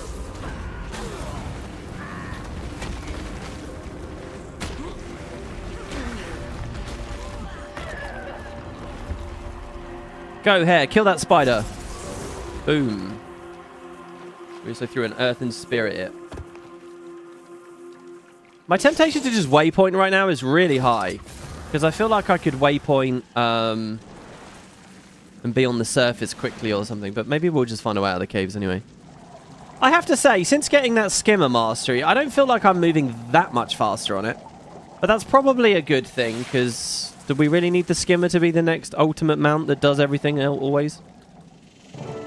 Oh, good thing I didn't waypoint, because it's in here. Search the area for instructions on how to disable the golems.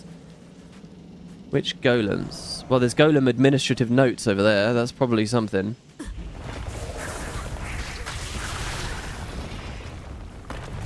Oh, I missed. Oh, God. That didn't feel too good. There you go. Throw a giant cloud at him. And of course it exploded in an Arene rainbow there too. Alright, what's this? I must find the rest of these codes. I won't allow the freebooters to use these golems against the Hole Gardeners. Hold on, we don't know anything about the history list. Maybe the Hole Gardeners are horrible murderers and the freebooters are okay. The principal biomancer insisted that any golems traded to the local freebooters be outfitted with fail-safe codes. Should they attempt to betray our good faith exchange for inland manpower and increased coastal harrying? Well, I guess the freebooters are basically thugs for hire, let's be real. And they're collaborating with the Inquest, who we know aren't good apples. These codes deactivate all combat features. Please ensure multiple copies of these documents are given to all facility staff. Note, a compiled list will also be available when the time permits. So the previous designation, Mark II Golemite var VC 56788, requested freebooter redesignation. The Salty Dog fail-safe code is 1312. The previous designation was the Mark II Golemite var VC 56789, and the freebooters want to call it Jimmy. Sorry, just Jimmy, and the Jimmy failsafe code is 1723. That's document 1 of 4. They certainly have a good taste in names for them, don't they? The freebooters gave me lemonade. They can't be all that bad. Yes! Absolutely.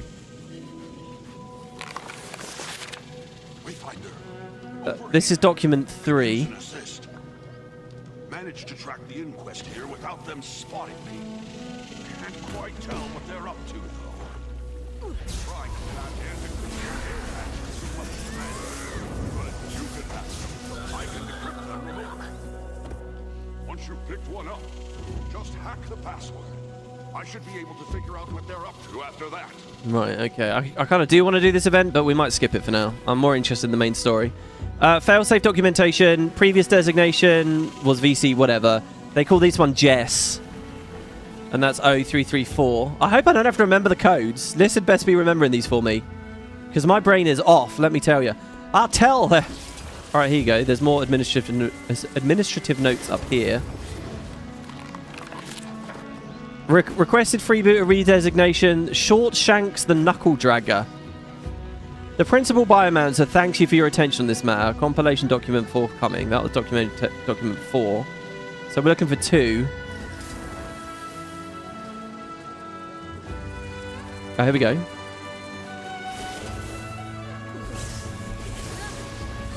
I do kind of like the spear evoker flow, right? Which is the... I hit an etching, which is immediately charging my evoker guy, my familiar. And now my job to proc the etching is to press a bunch of other buttons. And the familiar himself will help me do that. They're comboing off of each other. They're both building in a nice way, right? The familiar skills give me more buttons for etchings, and the etchings are more buttons for the familiars. It feels quite natural in that way. Previous designation was 56790. This is Johnny Redknees. There you go. So now we can disable the golems. We want to go back to the Hole Garden, I guess. Or near the Hole Garden and take them out. No, I think just the chamber we were at before.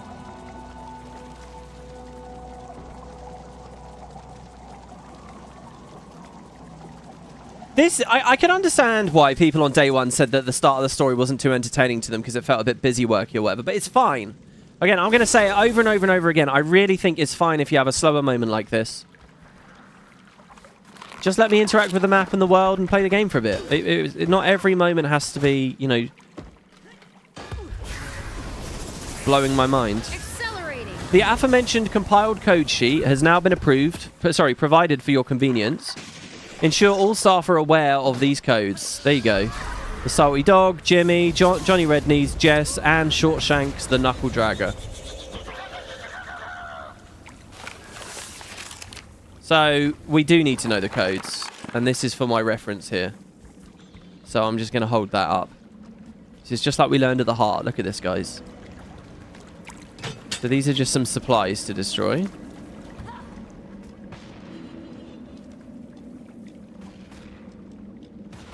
The map itself was amazing. 3 whole days exploring it. Taking it slow was the best decision. Yeah, it's weird to me that we've had this every year because I'm streaming it and not just playing it constantly. Obviously, I'm like 3 days behind everyone now. It feels like, or at least that's the impression you get. But I mean, I'm sure a lot of people are still steadily and slowly enjoying it. And there's no rush, man. There's really no rush because, like, what happens if you beat it really quickly? Well, you just stop thinking about Guild Wars and you have a huge wait for the cool first patch. Like, I don't want that. I want to enjoy myself. Okay, this is Jess. So she is 0334. Friend foe identification disabled.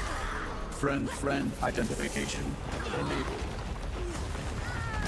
Accelerate. There's the power.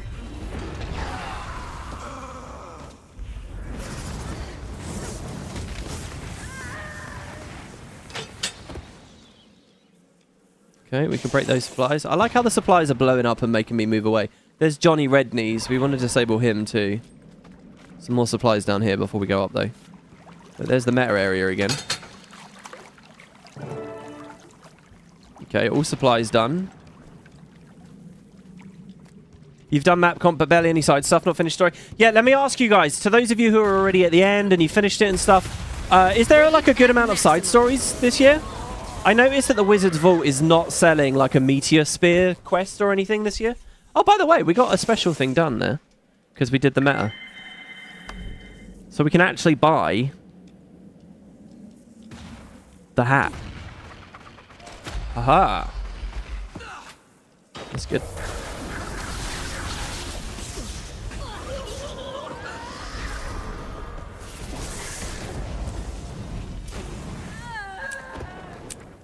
Oh, and we get sunglasses with it too. That's nice. That's a nice little touch. Is that guy chasing me? He is. I saw you there. Oh, he got a good dodge there. Wow. And another one. Well, no, actually. Input code. So this is Johnny Redknees. 8231. 8231. Code approved. Combat mode deleted. Combat mode straight up deleted there. Here's the salty dog. I don't remember it standing up here when I thought this was the entrance to a jumping puzzle. There you go. That's a dynamic living world for you. The salty dog 1312. I feel like I've administrator override. I've been asked to put my card reader in because I've made a purchase online, and they're asking me to respond. You know. And like, so you put your PIN in and then you read the number and you read it out loud so that you remember it. So then you type it back in on the website or on your phone or whatever. It also helps that my PIN is 1312. I'm joking. One more. Well, no, 2 golems actually. I'm gonna find them somewhere. Oh, are they all the way out in the cavern?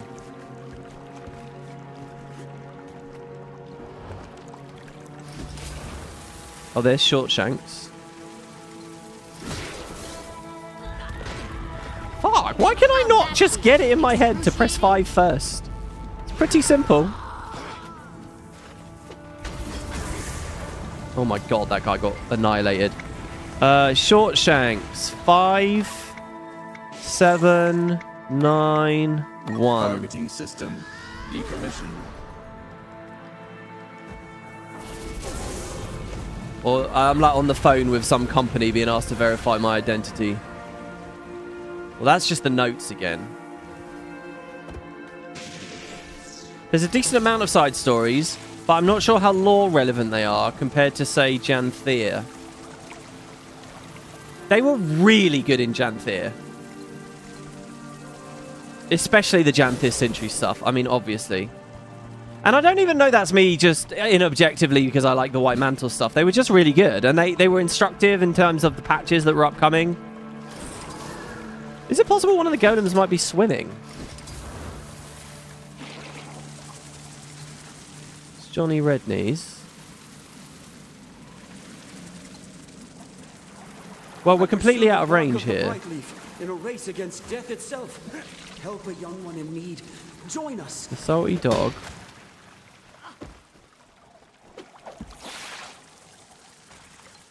I feel like I'm in the complete wrong area. Like, maybe it's right near the start, near where we picked the manual up. But let's try through here. Castaway, Raider. Oh, there you go. There he is. There he is. Excellent. When in doubt, pass. Go further afield. I don't know what am I trying to say here. Right, that's cool. I love Spear just being able to nuke things at 1200 range like that. Oh, no, we already did Shortshanks. Shit. Still, though, I think I'm onto something. Is he over there?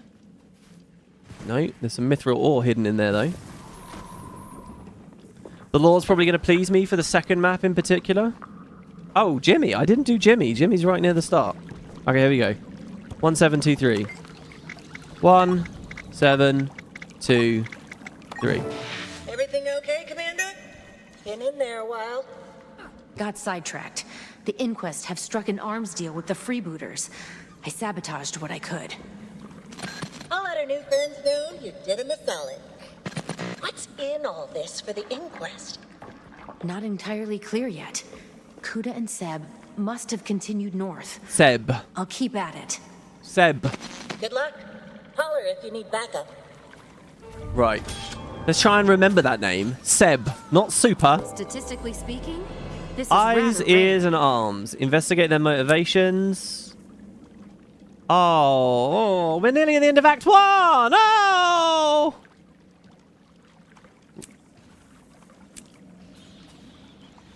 Oh, maybe not, actually. No, we're all right. 14 out of 22.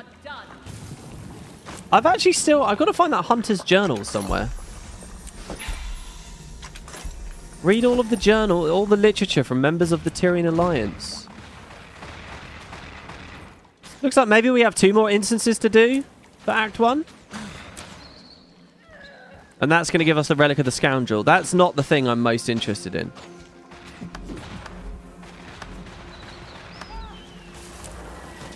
This is the thing. We want 3 more achievements.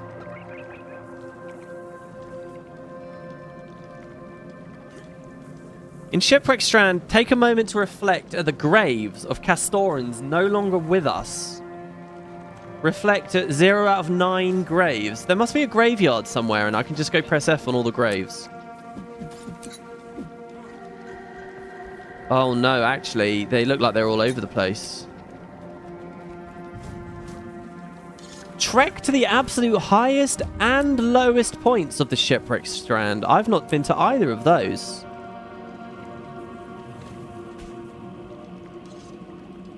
Hobbies of the Hull Gardeners should be easy to do, but I couldn't find Sheldon. Rescue 30 skimmers from freebooter confinement.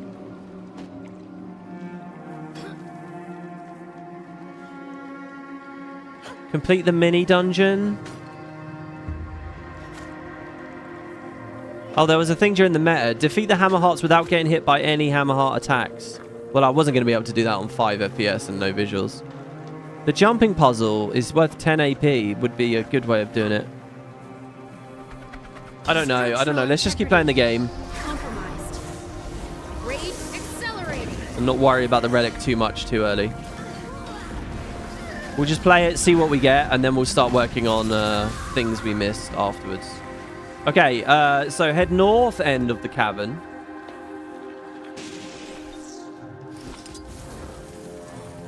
This one's called Truths Unearthed, so who knows? Might be a little revelation in it for us. You see, I found a grotto based on my progress bar. Yeah, yesterday we found one. Just one. Too many tracks to follow. Maybe my skimmer can help. Well, yeah, but I don't have a Thera location yet. Earn the Castoran Intuition Mastery track to train your skimmer to use the Aethera location. Okay, so we're at a Mastery Gate, actually, then. So maybe it is a good time, actually. I'll tell you what, to people in chat, do I have a quick and easy way to see, like, for example, maybe one of these jumping puzzles? We're looking to get 3 achievements for the relic. Just 3. Both jumping puzzles and the mini dungeon would have us done, but I don't know. These aren't necessarily going to give us... Oh, here you go. This is one here, actually. Complete the event without any allied drinkers dying. Accelerating. There's the power. If you guys want to play with me, let me know. Maximum pain. I'll try and get this done. I don't even know where the people are that are being might be vulnerable. There's already a bunch of people dead. If I just leave them dead, am I alright? Do I get the achievement? The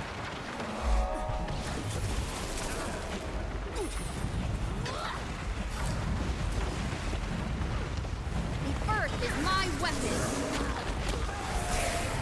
Man, Spear is just fucking crazy. You just can't see anything ever.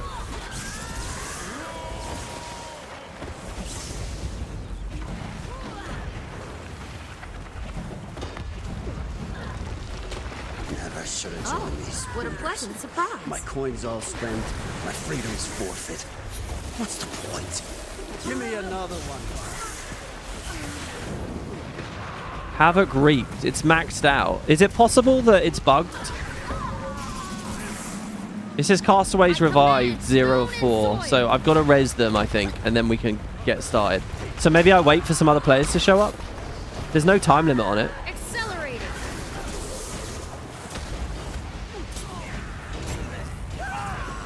The mini dungeon is at a point of interest. One is in the Inquest base in the water near the mastery point. There should be a friendly freebooter that will talk about it. Oh, here you go. Here's a player. All right, looks like the resurrects are starting. Yeah, I have a tag. If anyone wants to come play, you can just join the squad and then TP to a friend and you'll be here in seconds.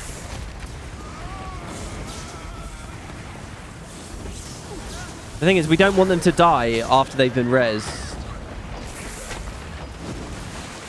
There you go. There's one castaway revived. And he's already kind of low. I'm a bit worried about this. Oh, what a pleasant surprise.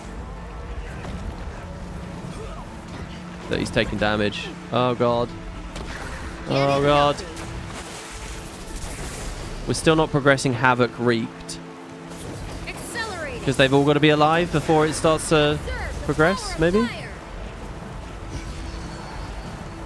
Oh, look, the cavalry's coming in now.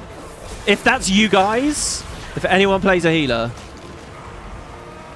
you'll probably get us an achievement. Castaways revived, 3 out of 4. There's the last one. Oh, we've actually managed to keep up with the mobs for now. Oh, did we do it? Oh, we did do it. Wow, that was quick. Huh. Okay. Well done, guys. Now, if you don't mind, I need to go settle my stomach. I feel like I amped myself up for that a bit more than I should have. So, wait, there's a jumping puzzle in this cavern somewhere. I'm thinking it must be this.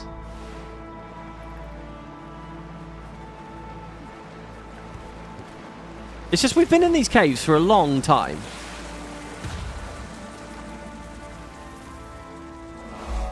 Freebooters throughway? We haven't been here before. Through here, maybe?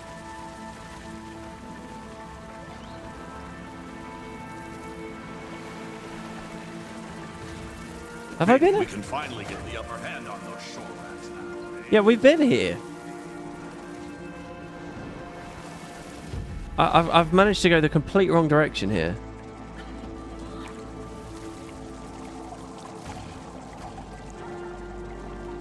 WP, the JP is on me. Oh my god, you're a genius.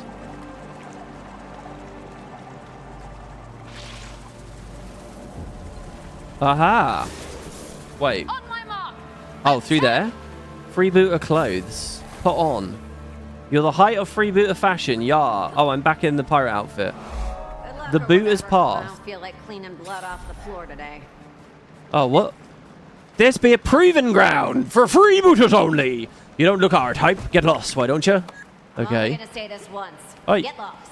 This course is for prospective freebooters only. Bro, I was wearing it. Don't want any of you shore rats losing your pretty heads now, do we, huh? Come to prove yourself, have you? Do you want to join us booters? Got to run this here gauntlet. If you survive, there's a bit of treasure in it. So, sorry, if I mount... Oh, okay, the outfit stops me being able to mount.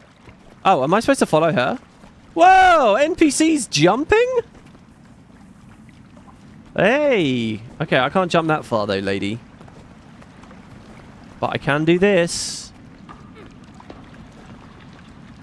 Being on jumping puzzles where it's like lots of shipwrecks and stuff. It's like that old guild jumping puzzle. I say old. It's still in the game. I just haven't done it for genuinely maybe like 5 years now. Maybe a bit more recent than that.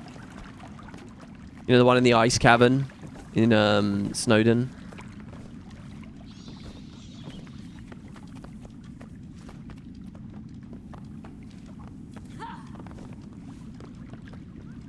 Oh, I like the lanterns.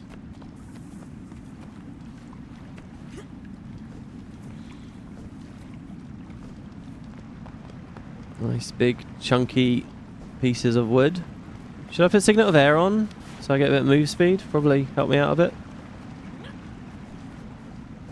I didn't really catch where she went.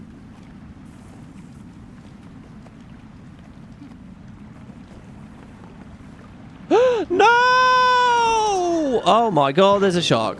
Old bootlicker.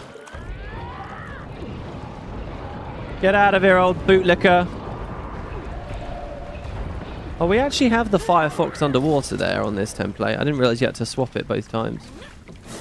That's cool, actually. Damn. We failed, guys. As I went for that jump, I was thinking to myself, this feels a bit iffy. Doing the banana jump there. It was effectively this, right? But a lot chunkier. Changing jumping move speed during a jumping puzzle was a bold move. Well, just as long as you don't do it mid-jump. I do always feel like having the 25% is kind of like... It feels a bit cheaty, but it's so much more quality of life. You'd be a bit silly not to do it. Like this jump here, specifically, way easier if you have swiftness or even just 25. Like it was this. This is what I fucked up, right? Ah, it's hard. It's a hard jump. The collision on that is, like, tricky. Maybe I'm doing the wrong thing. Maybe they don't want me to do that. Maybe I need to drop down. Didn't I just see another player do that right before my very eyes? Let's see. Wait. Oh, yeah, that's the NPC still. I just want to watch the NPC for a while. Oh, do you know what Arenanet should do? They should do it as a race. Oh, he jumps in the water. Wouldn't it be cool if there was, like, you were racing an NPC? And he got all these extra skips because he's a better jumper than you? You know what I miss? I miss jumping puzzles being adventures too. Like, you know the egg chamber in Tyria? Where you're spinning as you climb and climb and climb? That shit was awesome. I loved that adventure / jumping puzzle. Bit of time pressure on these things adds a lot more to them, I think. Right, so if I drop down though, that's just where I already was. I think I am supposed to just do this. Dude! It's so deceptive. It looks like it's going to be easy, and then it's just like not. Yeah, Giala had a few good ones, that's true. Always nice to actually have an excuse to say something nice about Giala. But that is true. Boots was furious about those, though. I've never heard Boots so upset with the game. Never. Never, never, never. He hated that he had to do that meta before he could play the adventures, and that then he had a limited period of time. Oh, I've never heard that man so furious. When his kid grows up, I'm going to tell him all about it.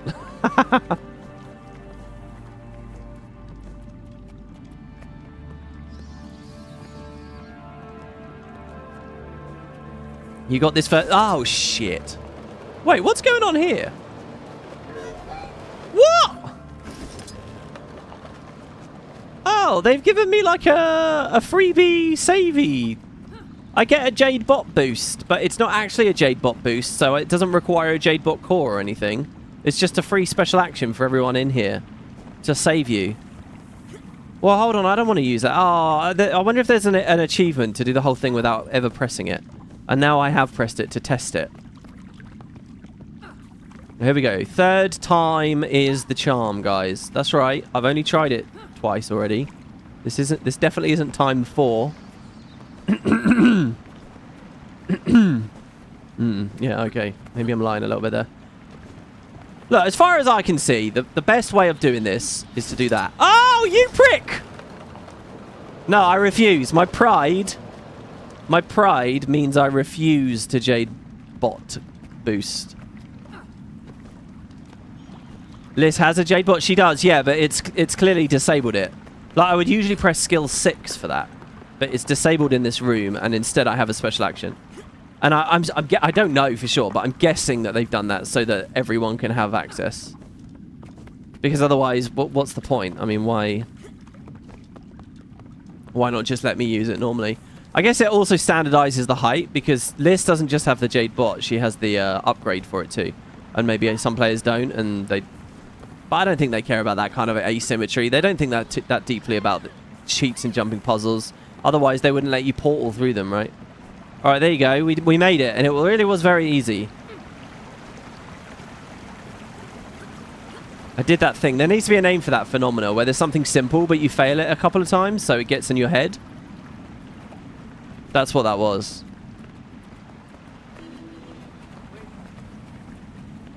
Hey! Okay, good. All right. I was going to say, so far the jumping puzzle, like, I appreciate that it's there and it's nice, but it's not really blowing my mind. I think I've discovered that I really need animated stuff and unique experiences to really love a jumping puzzle. Like in Core, when there's that jumping puzzle where the panels disappear, like you press F and then you've got to get through the panels quickly, like Specs Lab or whatever. Or Golems Lab was really fun the first time because it was the novelty of being on floating islands really high up in the sky. You know, like actual mechanics and extra things. This is a bit like Noren's Homestead, I guess. That's what really makes me love them. And so Barvanisos wasn't too fun to me because it was just climbing. And that room just now was okay, but it was just climbing. This is what I'm talking about. Yes. Cool. It doesn't have to be some amazing dexterity to check to get through. I just like a bit of spectacle and some novelty and something new. Oh, I love this. Excellent. That's very cool. I wonder if there was anything hidden there. Look at this! Oh! Dude, I swear I've played this in Tomb Raider Legends. Check out my Let's Play, guys. There's that... No. I think I'm talking about Underworld. In Underworld, there's that Norse section, isn't there? Wow, there's a dead guy down there. Oh. Oh, my God. Look at... Is that... they've actually been chopped in half. Or is that just their... it's their belt, I think.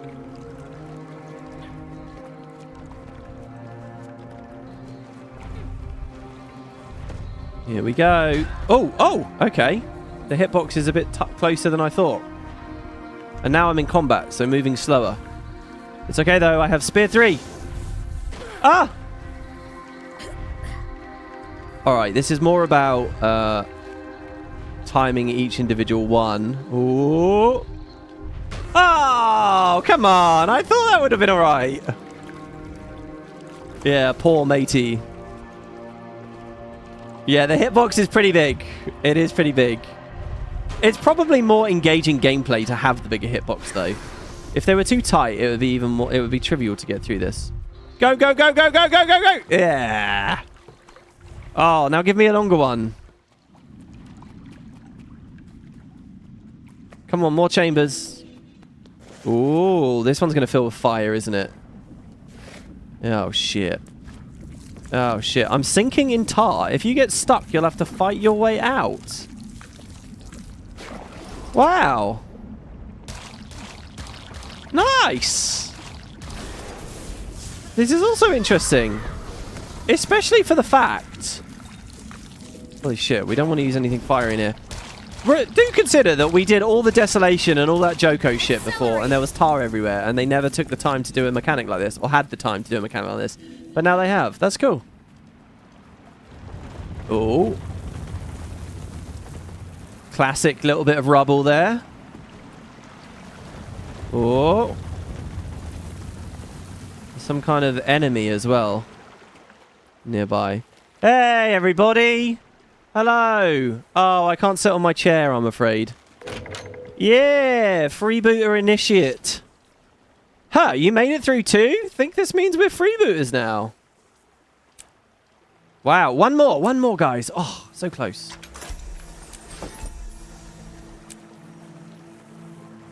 Duke Jimmy. Yeah, no, we can't do that. Remember the pools. Examine 30 tide pools. Sorry, ponder the pools. So the other one is the soaring copes. I wonder if we could find that. And we did actually get a good amount of XP doing that. Believe it or not. I didn't think we'd really get shit all, but I appear to have gained quite a lot of progress towards the next Skimmer thing. And I'm glad I focused on that. So, what's the way out now? You made it through too. Think this means we're freebooters now. Oh, there you go. That's what we just read in the achievement dialogue. Strong axe attacks. Yeah, I'll believe it when I see it.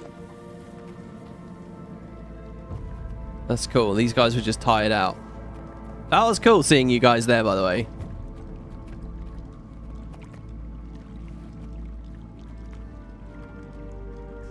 I did the mini dungeon, not an official JP. Wait, this was the mini dungeon? I would have thought a mini dungeon would have more combat in it. Rat's tail. Usually if people make it through that fast, they land. Okay, I did the mini dungeon, not an official JP. You've linked the Inquest one in squad. Oh, fantastic. Oh my god, look at this. The Inquest supply cavern. Lots of you guys have been messaging me. Holy shit. Okay, so I'm going to go back to Breezy Key, because that looks like that's on the surface. And we're going to go over there. We get a mastery point at the entrance. At the Riddled Cove.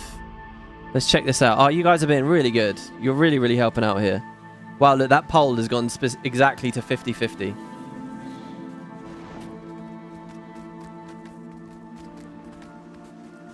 Alright, I guess this is a good moment for a skimmer in.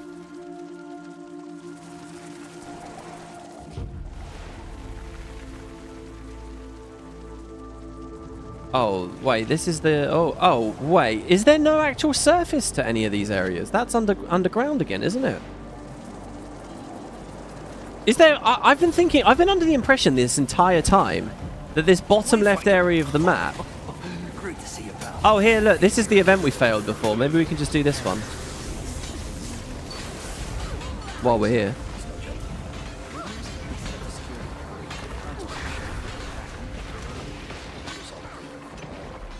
I was under the impression that there's an upstairs to all of this, but maybe there's not. Maybe it's just caverns. That would explain why they're so detailed.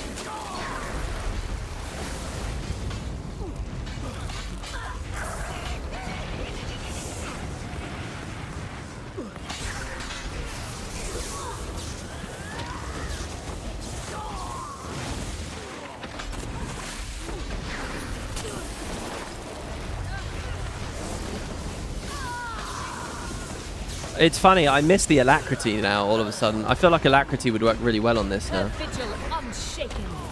think we're going to go back to the toad, believe it or not, as soon as we get that relic.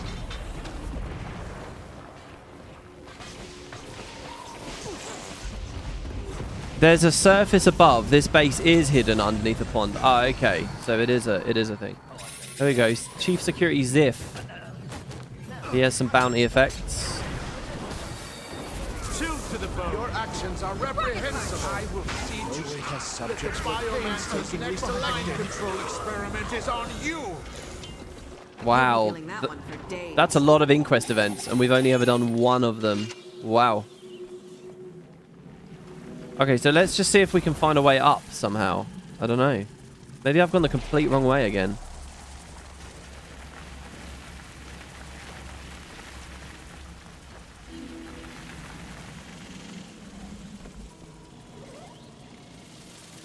What's this? I don't think he truly realized if we're talking cryptically about the same thing.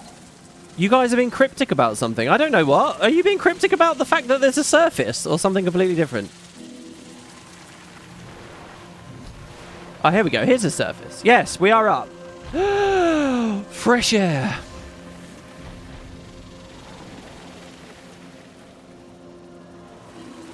Oh, and an event. Sabotage Inquest spy equipment for the Astral Ward Scout.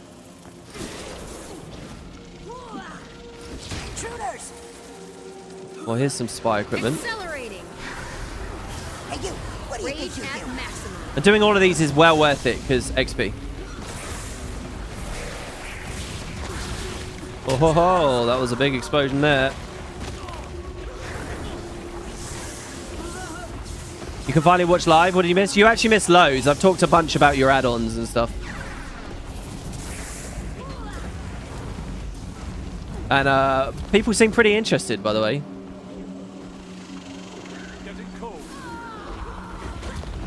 Rage at maximum. You got to think the other way around. Observe the power of fire. What? I'm under the impression that deep below this map, there's a lot of trenches and grottos and tunnels and things. Are you telling me that they look like the surface somehow? Is that what the cryptic comments are about? Oh no, there's a mower here. Shadow. It's a black mower running around. Wait, and it's called Shadow. Was that the name of a black mower in the last? Oh no, that's just a player's mower, I guess. That must be a player's mower. My readings are showing half of them destroyed. Keep it up. Well, half of them are destroyed. Rage at maximum. Take these bastards out. Never let the storms rage.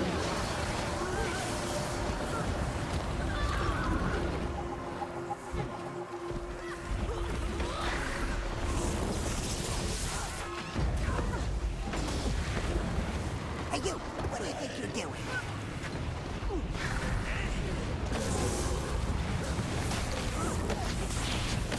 Hey, you! What do you think you're doing? I command stone and soil. How dare you! That's sensitive equipment! Let the storms rage. How dare you! That's sensitive equipment! I love that line coming up over and over. How dare you? That's sensitive equipment. How dare you? That's sensitive equipment.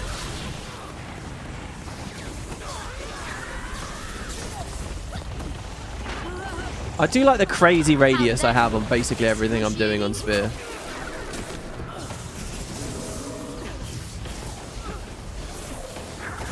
Spark to flame. Oh, I might be getting a bit distracted here. We specifically need to break equipment, and I'm not even near it right now. Here you go. Scopes are clear for the time being. Excellent work. Thank you. I'll contact you if I get any more readings, Wayfinder. Okay, so we are where we were directed to, but look at this fucking sky on this map. So there's an updraft there. So it's telling me that the POI and the mastery point are down, which suggests to me that the JP is down. Oh my god, look at this. Hey, that's cool. It's like the entrance to Sharkmoor. Ready? 3, 2, 1. Go! I thought it was more of a slide than that. Alright, we're okay though. Shit, now I'm too low. No, I'm not. Well, here's a mastery point. I was really expecting a big slide there. I don't know. I got a bit carried away. There you go. Follow moi. Oh, look at it. Oh, sneaky. Oh. Oh. Okay, I'm done. Button. Button. Still the best mode. What is that? The Muppets? Yeah, I'm playing on EU at the moment. I'll try to swap to NA for the next episode, guys. I'll probably be playing with Kerry tonight as well, so I'll be on NA with that. Grotto aficionado. Indeed, another grotto. So this doubles up as both a jumping puzzle and a grotto, does it? Wow. The lighting in here is crazy. Is this seriously a jumping puzzle? I don't know whether I would have detected that this is a jumping puzzle. If I had just come here, I probably would have thought, oh, it's a grotto and moved on. I wouldn't have actually been tipped off that this is a JP. So it's pretty hidden. I mean, maybe the ambient dragonflies and things around. Oh, there's rich orichalcum here. I'll grab that.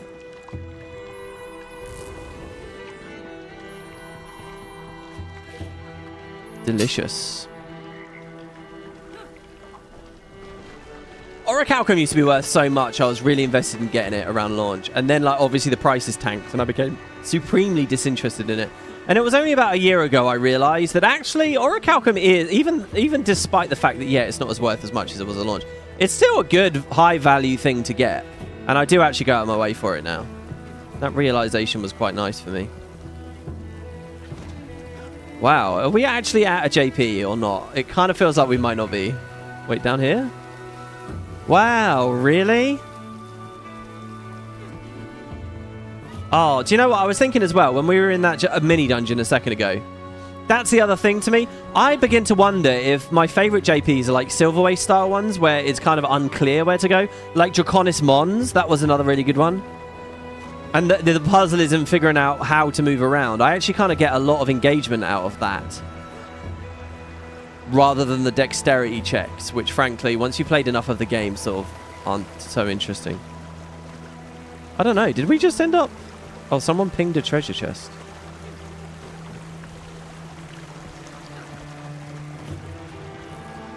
Is this right? Ah, oh, shit. Ah. The thing is... Okay, yeah, I'm not allowed to mount. That's a tip-off as well, that we're in a JP. But the Jade bot is allowing me up. So we got to there and fell. I could just Jade bot back. But let's just do the climb again.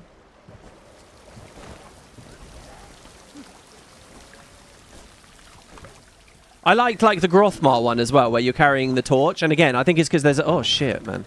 I think it's because there's a bit of time pressure to it, so... Oh, shit. Did I just skip the whole jumping puzzle doing that? Oh, okay. So this is a short, technical, hidden little JP. There's an achievement to do it every day. There we go. We got our 9. We have the relic now. Relic of the Pirate Queen. Statistically speaking, this is rather rare. Quickness whenever we disable a foe. I'm slotting that. I think I'm going to go back to Condi. Or at least an alacrity setup. Last Will and Testament, just in case. Wasn't going to share this with Stace or Jenny. I just watched Forrest Gump the other day. Told them it was mine. Pretty sure they've given up looking for me. Got hurt getting here though. Leg sure does smell awful and it's feeling hot. Uh-oh. Gonna try to get down now. Just got to take a little reset first. If I don't make it, just don't give none of this treasure to Jenny or Stace. Did anyone show the Cat Island to me? No, I'm familiar with the End of Dragons Cat Island. Oh, look at the guy. So we took the treasure in the end. Well, we're not Jenny or Stace. Can I get all the way up here? Oh, I can. I think I just broke out of the map.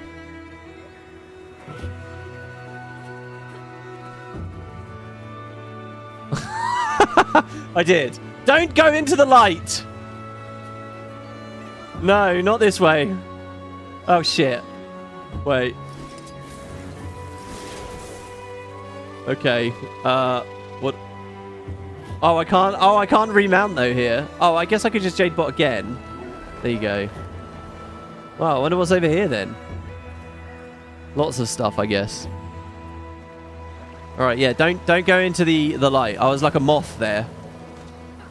It's just a pretty view for you. All right, that was good. Yeah, very nice. Okay, so guys, here's the plan. We've been going for 3.5 hours. I'm going to stop this episode here. Next part, I will have done a couple of events. Maybe repeated those renown hearts, right, after tomorrow's daily. And I will have the mastery ready to go just immediately. All right. Oh my god, look, he's already updated the event tracker. It was so fucking good. This add-on's really good as well. So I can see the metas coming up soon.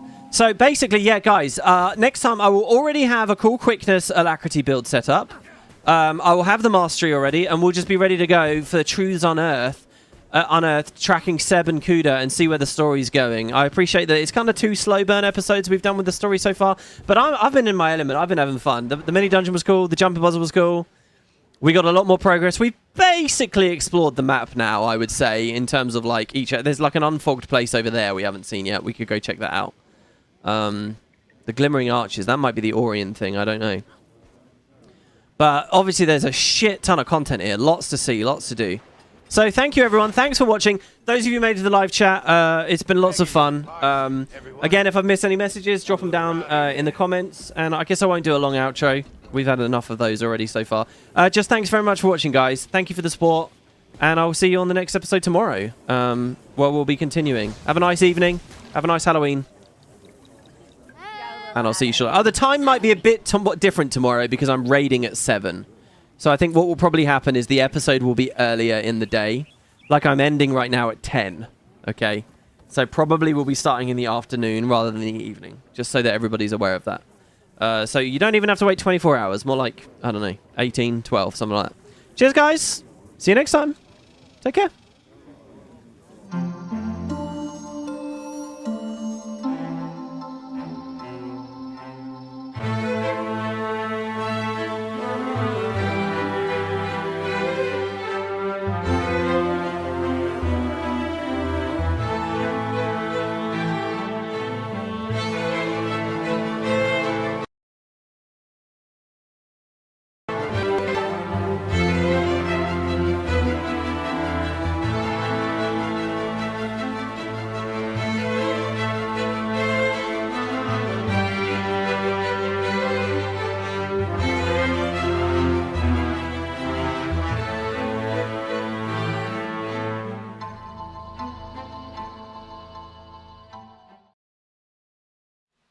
Go watch